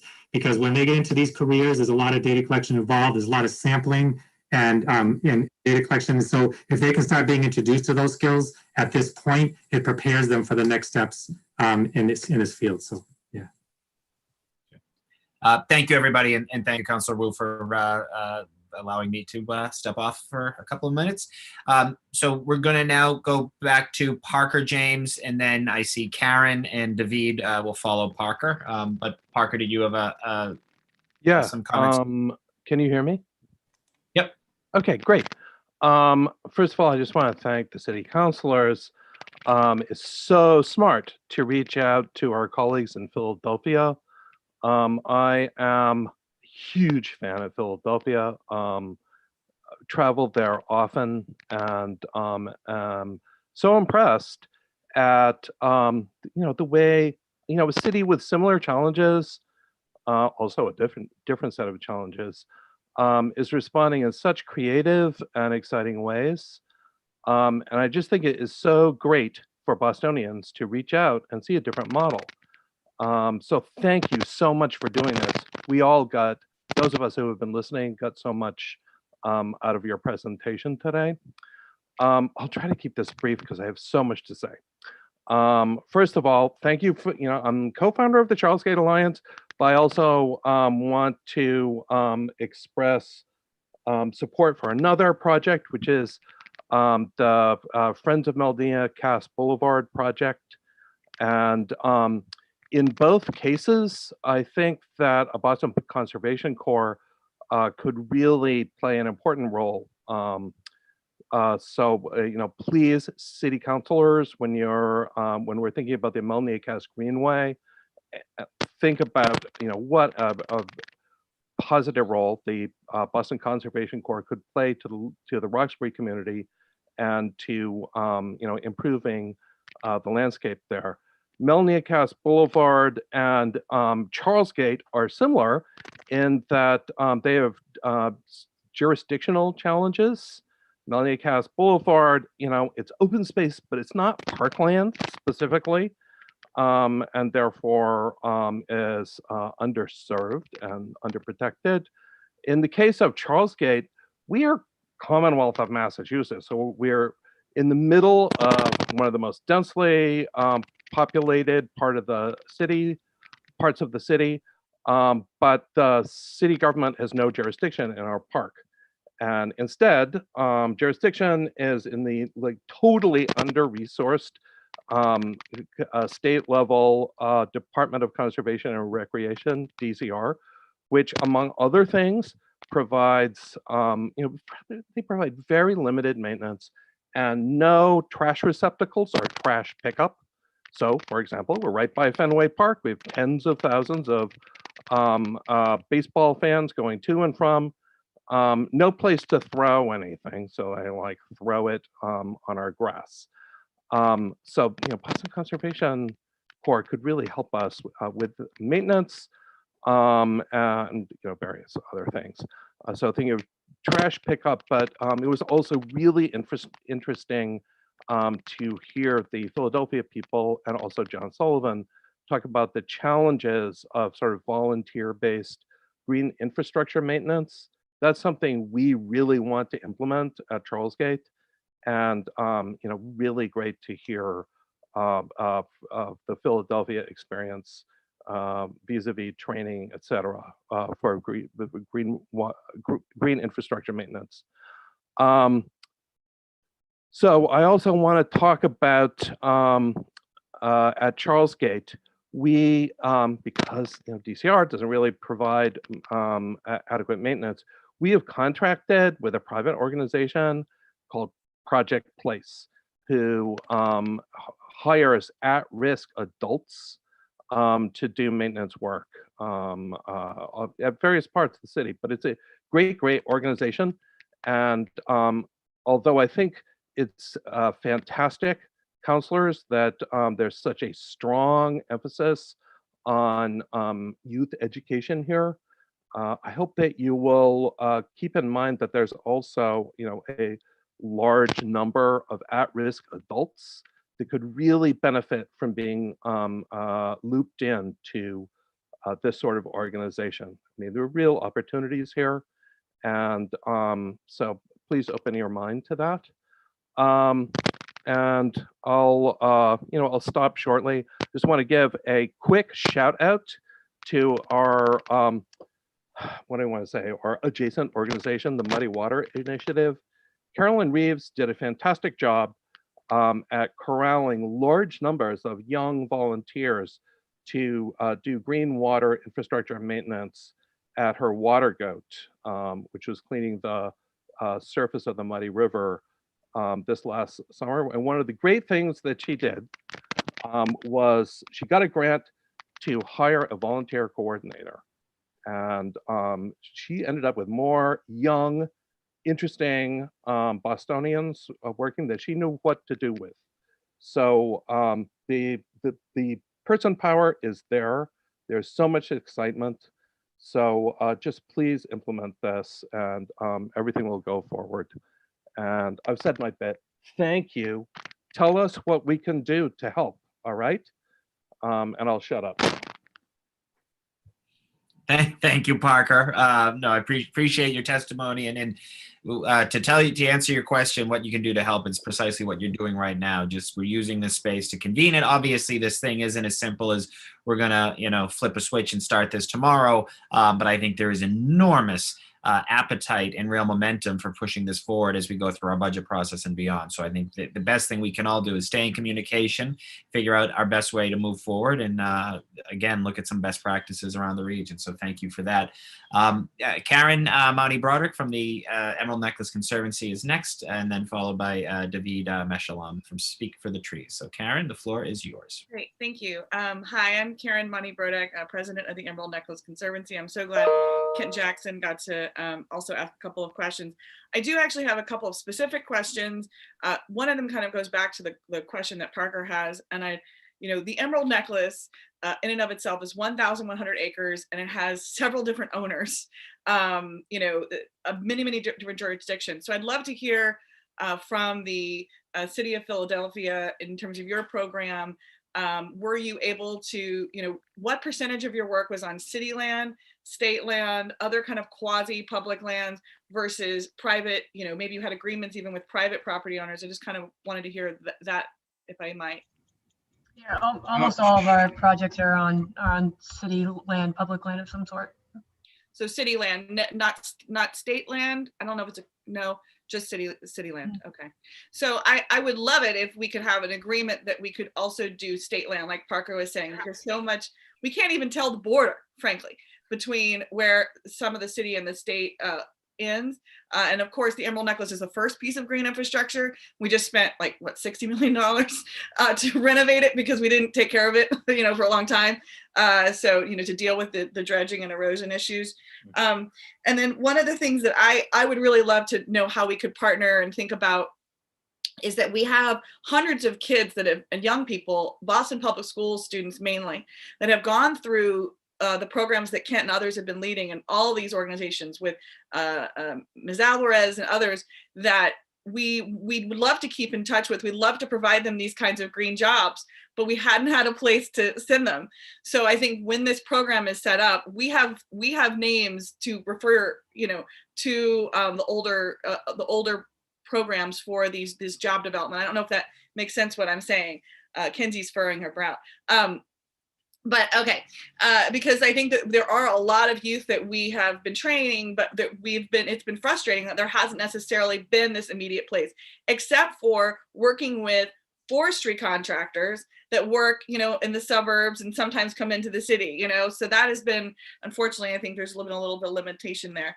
In terms of the returning citizens work, we had a returning citizens program that, struggled, I will say it struggled. And I guess I'd like to know, from Philadelphia, how did you have a main public partner that you developed your returning citizens program with? How did you, what was your best partner? Because we've been working with the Department of Corrections, and it hasn't been a program that we've been able to really run in the same way as in the past. And I don't know if it was ever structured in a very good way. I think in terms of inflow in, and then I'm happy to for Jasmine to talk a little bit about what adaptations we make to our own program to address sort of common struggles and barriers that folks have. But primarily probation and parole on the county level, but also with reentry programs. One of them was city run. We have a office of reentry within city government, but we also have a citywide coalition of reentry providers. So as part of that whole network, we're working with public defenders or judges, with probation officers and paroles to get those referrals from folks, to get their clients into our program. And I think if you're asking more about like how do we then sort of like work with folks in, I think Jasmine can answer a little bit more of that.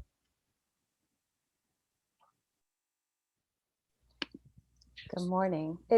I'm sorry, I didn't interrupt anyone, did I? Now the question, Jasmine, please, the floor is yours. All right. I just wanted to talk a little bit about the services that are provided, the supportive services that are provided for everyone, but as they can help to remove barriers to successful completion of the program, and to give people access to sustainable future employment, including returning citizens. One of the components that we have in our supportive services department is some legal support. And that's not necessarily like law defense, like criminal defense, but things like we have an expungement clinic. So for folks who have certain kinds of charges, usually misdemeanors on their record, this can be a barrier to future employment. So we have been lucky enough to partner with some organizations that give us legal support so that people can apply to expunge their records, and in some cases to hear if you want to be pardoned. If you have a felony, you must apply for a pardon from the governor. So there are some people who have started that process as well. And also we just engage in communication with people's probation officers if necessary, in order to help, let folks know what people are doing when they're participating in our programs. Sometimes that has led to a shortening of people's probationary periods, which is also extremely helpful in barrier removal in the future for sustainable future employment. Because you can imagine if you need to report to your PO's office weekly or twice a month or with some regular frequency during business hours, employers can have some challenges with that. It can be difficult to maintain employment if that's something that you're contending with long probationary periods. So those are just a couple of the things that we do for folks. We have a really comprehensive kind of case management and social support network. Things like assistance with applying for benefits that can help people to be able to show up and be present, like SNAP benefits or what some people call food stamps. We help people to connect with medical assistance, with subsidies for utilities like LIHEAP. As we all know, it's very expensive in the winter, and we're trying to keep as much money in people's pockets as possible so that they can participate in this program. We help people to apply for subsidies for childcare because if there's nowhere for their child to be during the day, they cannot successfully attend this program. So again, this is a short amount of the things that we're trying to do on our supportive services team in order to really remove some of these barriers and allow people the opportunity to take part in this program. thank you for that. I mean, it needs a real network, and I don't think we were able to really, in the program, that we didn't really have that full kind of network of services. So I think it's really helpful to hear that. I guess the last question I had for Philadelphia is, the work that you did, the work that you do with Powercore, is that sort of maintenance focused, or is there also a plugin or a piece of this that can partner with active capital projects that the city might be contracting for? Or I'm just wondering how that could work, or if you do that with capital projects that are ongoing. Hey, Karen. Oh, Mark, do you want to take this one? No, go ahead, Gerald. You're our rep. Yep. So at this point, it is restricted to the work that's being done in operations. So again, that's mostly maintenance. There, as I did mention earlier, though, there are some alumni who work with inspection crews. So they're much more. I won't say much more, but they do a little more technical work than some of the other crews are doing in regards to maintenance and they operate instrumentation. So although it is all on the operations side, it is varied in scope from inspection to maintenance to even aspects of data collection. Thank you. And I'll just add it, but I think it's really important to think about what the bigger picture is. I mean, I think all the time about getting, Powercore members involved in light design and light construction as an expansion on what we're doing. And, I'm going to have to run, but there's been like one thought that's been stewing in my head the whole time here. And I think it was Councilor Baker that said it before. This is about workforce development and kind of giving opportunities to our residents as much as it is about trying to fill needs as a water department, right? Trying to get our job done at the water department. So you have to look at it from both those avenues. You have to be aligned. You have to find those opportunities. I mean, the water department just has needs and wants and opportunities with our investments. And what Powercore has allowed us is to satisfy those needs with an amazing program, right? That is well managed, well run. The recruitment process, right? They kind of integrate, together for sure.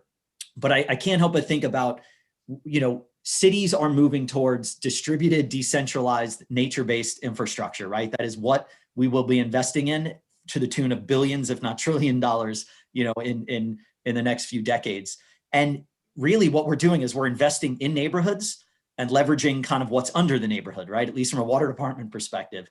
And what better way than when you invest in your neighborhood by employing the people who live in those neighborhoods. And I can't stress enough the ambassador and the just the connection you have with the communities you're trying to serve by hiring and working with the folks in those communities. And that to me is the special part here, is that this is about opportunity. And we have to think, what is it we're trying to do? I know we have to think about it from a bottom line costing standpoint. I know, there's all these logistics, but I don't want to lose sight of the fact that we are trying to give opportunities to folks that have not been given, fair opportunity prior.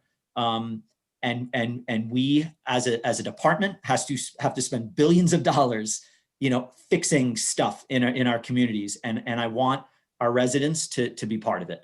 And what you're seeing is a little element of it. And the program has been special. It's funny, Gerald hopped on about 10 minutes before this call, totally didn't know he was supposed to be on this call. And I think, the energy you see from him is an example of the impact and the importance and the inspiration, I think, of what Powercore has meant to the water department. So I'll just leave with that. This is something that should be, replicated in every city. I'll agree with John's point earlier. Why reinvent the wheel? Pick what works and make it work even better. And I really encourage many conversations like this, in the future. And as a water department representative, happy to talk about kind of the bigger program. And I think Julia, as she mentioned before, very happy to kind of tell you about all the logistics and how to make it work from the Powercore side. So I'm going to run, but thank you so much for the opportunity to not just represent the city, but to be part of this conversation.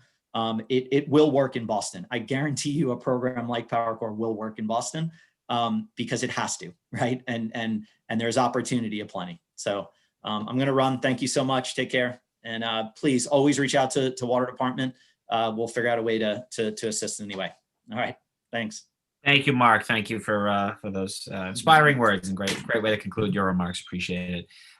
Next, we've got David Meshalam, and then I think Kent Jackson may have a follow-up question. If anyone else would like a further question, or someone perhaps whom I haven't called on yet, please raise your hand at the bottom of the screen. But David, please proceed. The floor is yours. Thank you, Matt, for not only pronouncing my name correctly, but not confusing me with my brother, who you know well. Thank you. It's good to see so many friendly faces and to learn about the great work in Philadelphia. And thank you for your leadership on this, Kenzie. My name is David Meshulam. A couple of years ago, I decided brazenly to, like you, Julia, found a new organization. It's called Speak for the Trees Boston, and we focus on community trees. and our urban forest here in Boston. And one of our first programs that we've run successfully for 2 summers now has been our Teen Urban Tree Corps.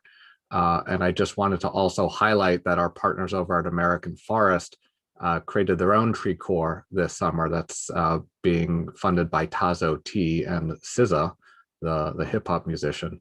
And although we don't have SZA here in Boston, there's real excitement, I think, nationally for this type of work. So maybe we could get a Duncan Marky Mark version of the tree corps here in Boston. So this year we're really leaning into this idea of workforce development and tree equity in Boston in our program, and I'd look forward to sharing that with you as we're developing it, and thinking about how it sort of interlaces with all these overlapping ideas.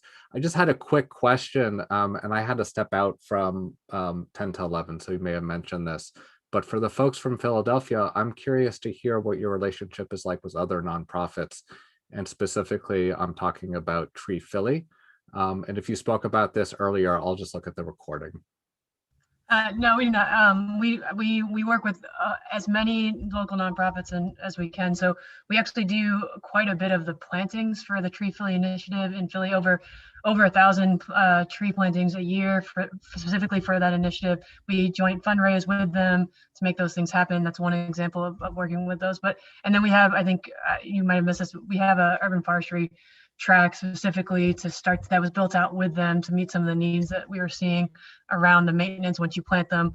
Every time we plant a tree, we commit to 2 years of watering and maintenance to it. So, that just adds to our workload with the parks and with Tree Philly. But it's all baked in there. And really it's just finding, the land is the city land, but lots of nonprofits operate on that. And so we're just coordinating services and filling in gaps that make sense for us to fill in.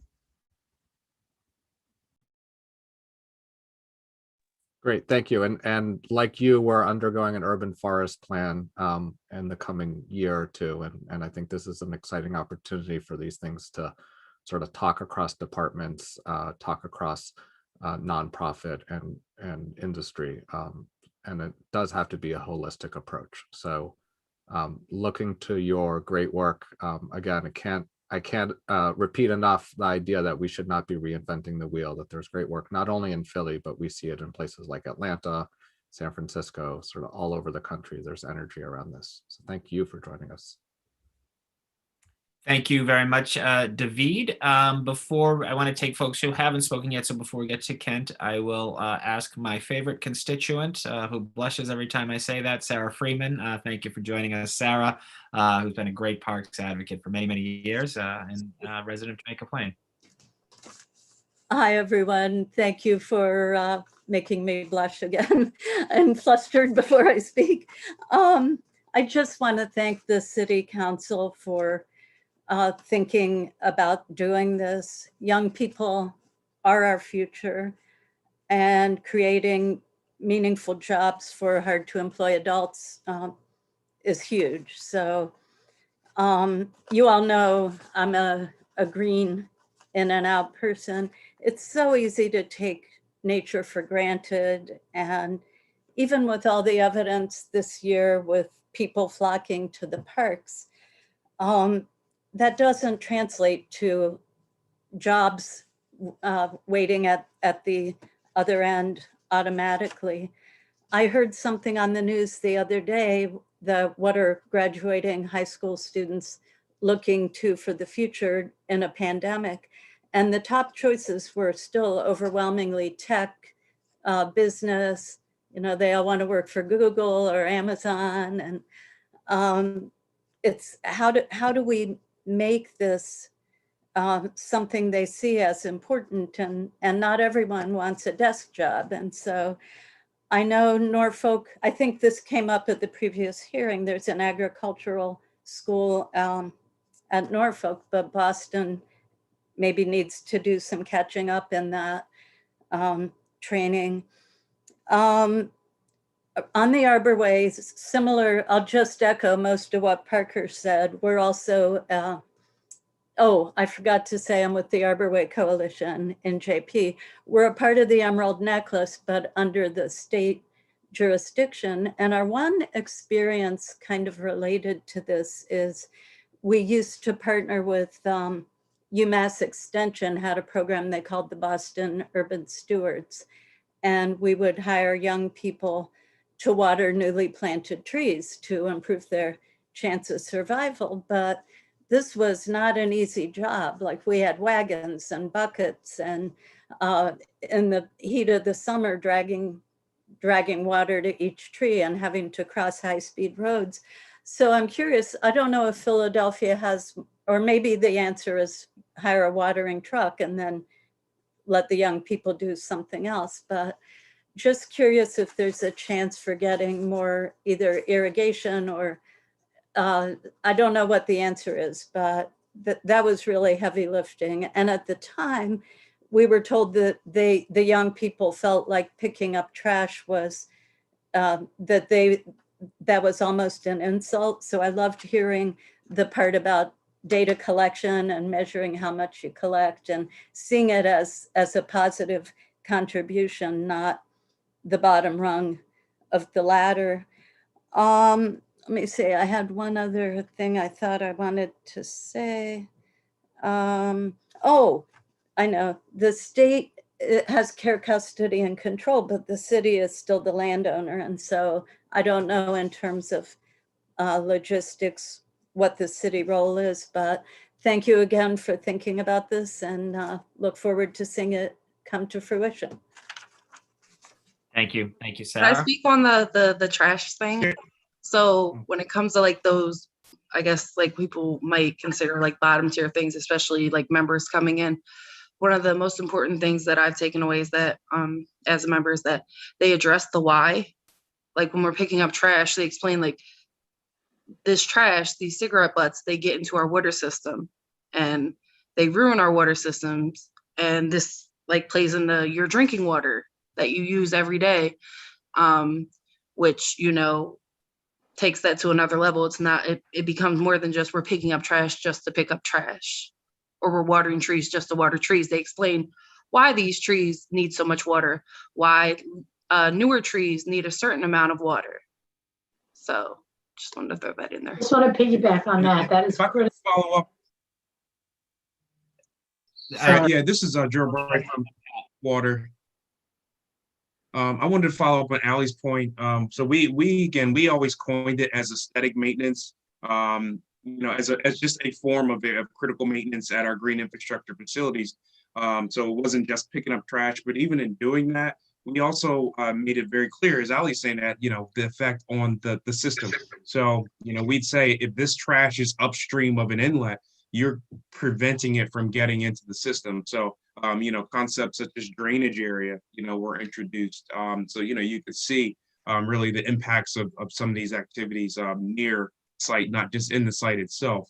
And speaking to your point about water and water access, so one of the things that we do for our contractors and for Powercore, we initiate hydrant use permits.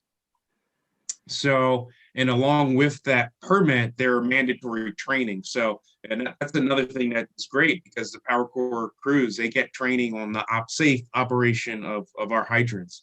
And, you know, I guess, and this is something too that speaks to the nature of the partnership and the collaboration with Water and Powercore. But, you know, over time, you know, I remember there were days where Powercore, they were doing maintenance out of a cargo van, you know, and that's what was available.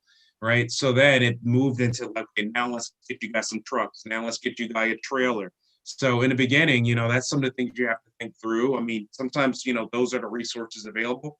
You know, I think Powercore, I'm not sure, Julia, it may have been a van that was left over from, you know, some other department's old van you guys took advantage of. But, you know, with that planning, it transitioned into, all right, let's get you guys a pickup truck with all-wheel drive and, you know, the ability to purchase trailers, right? So, and tanks for watering. So that's all part of it, working through the logistics.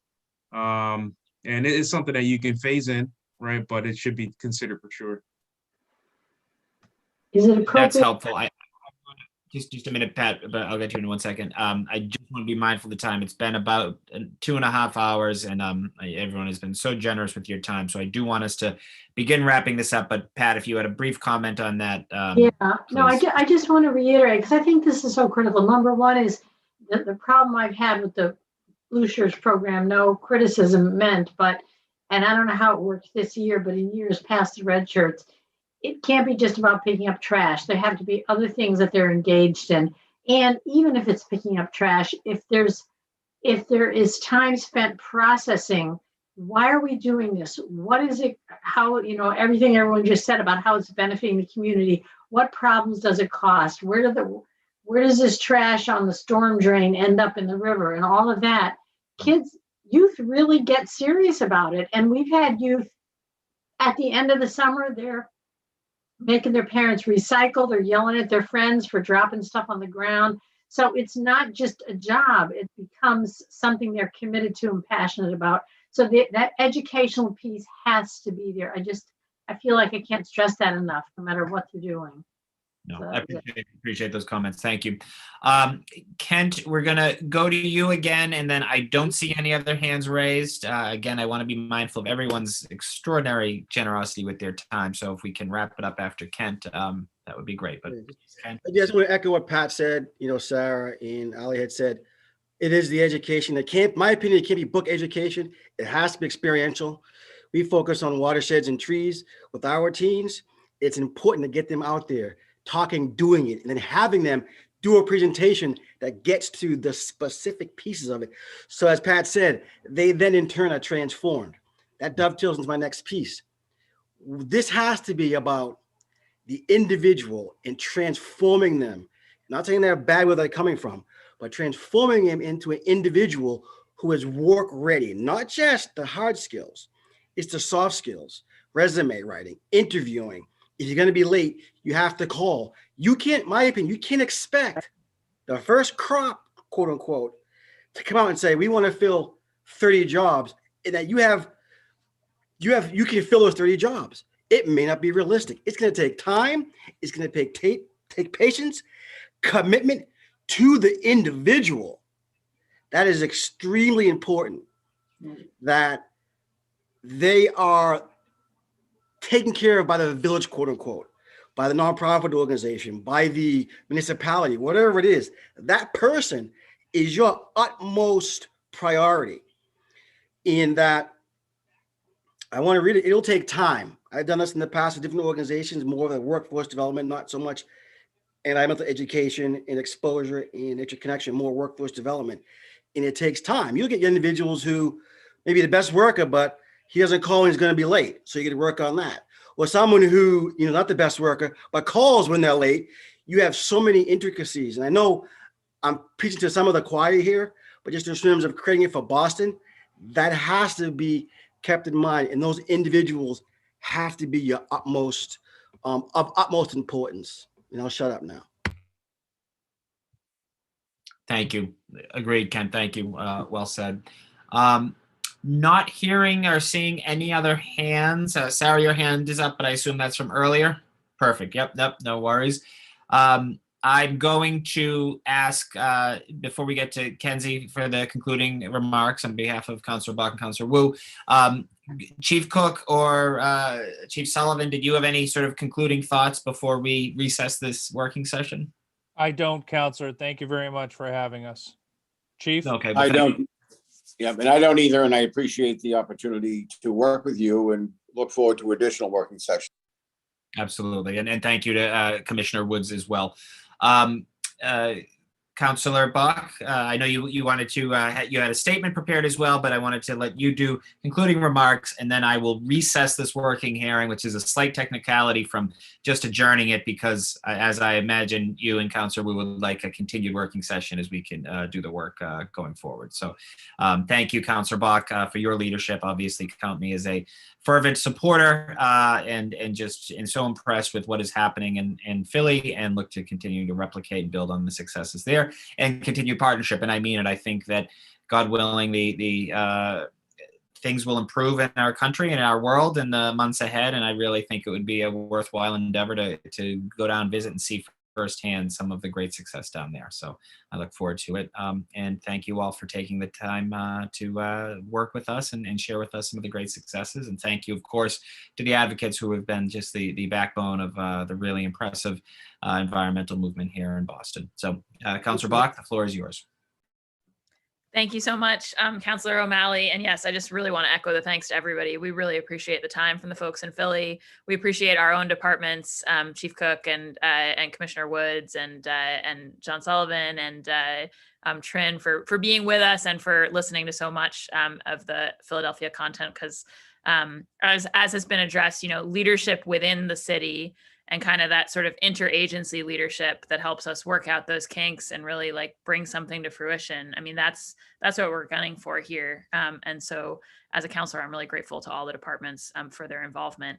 And I want to echo and underscore something that, Mark Camarada said before he had to hop off, which is just, I think we really see this in Boston as being something that we would want to have be aimed squarely at not just the maintenance, but also the capital project side of things, because I think we have so much capital work to do. I've talked a lot about how there's an opportunity to expand our environmental work within our capital budget. With some of these things that from urban forestry to green infrastructure, like there's really an opportunity to sort of scale up in a continuous way. They're not just one big project like we face when we talk about like building a school or some of the other things in our capital projects. And I think that piece is really important also when we talk about closing the racial wealth gap with a program like this.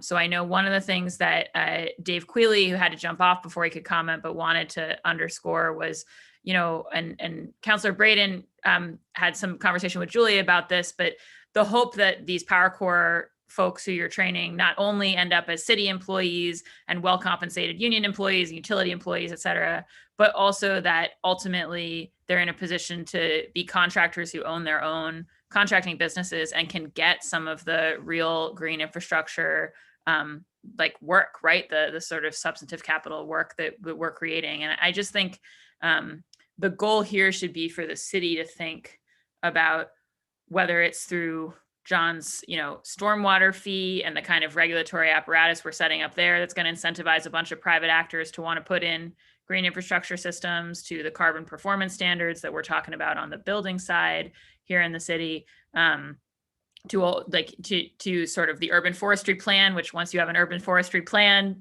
begets the question of how are we going to execute it on Commissioner Woods's side.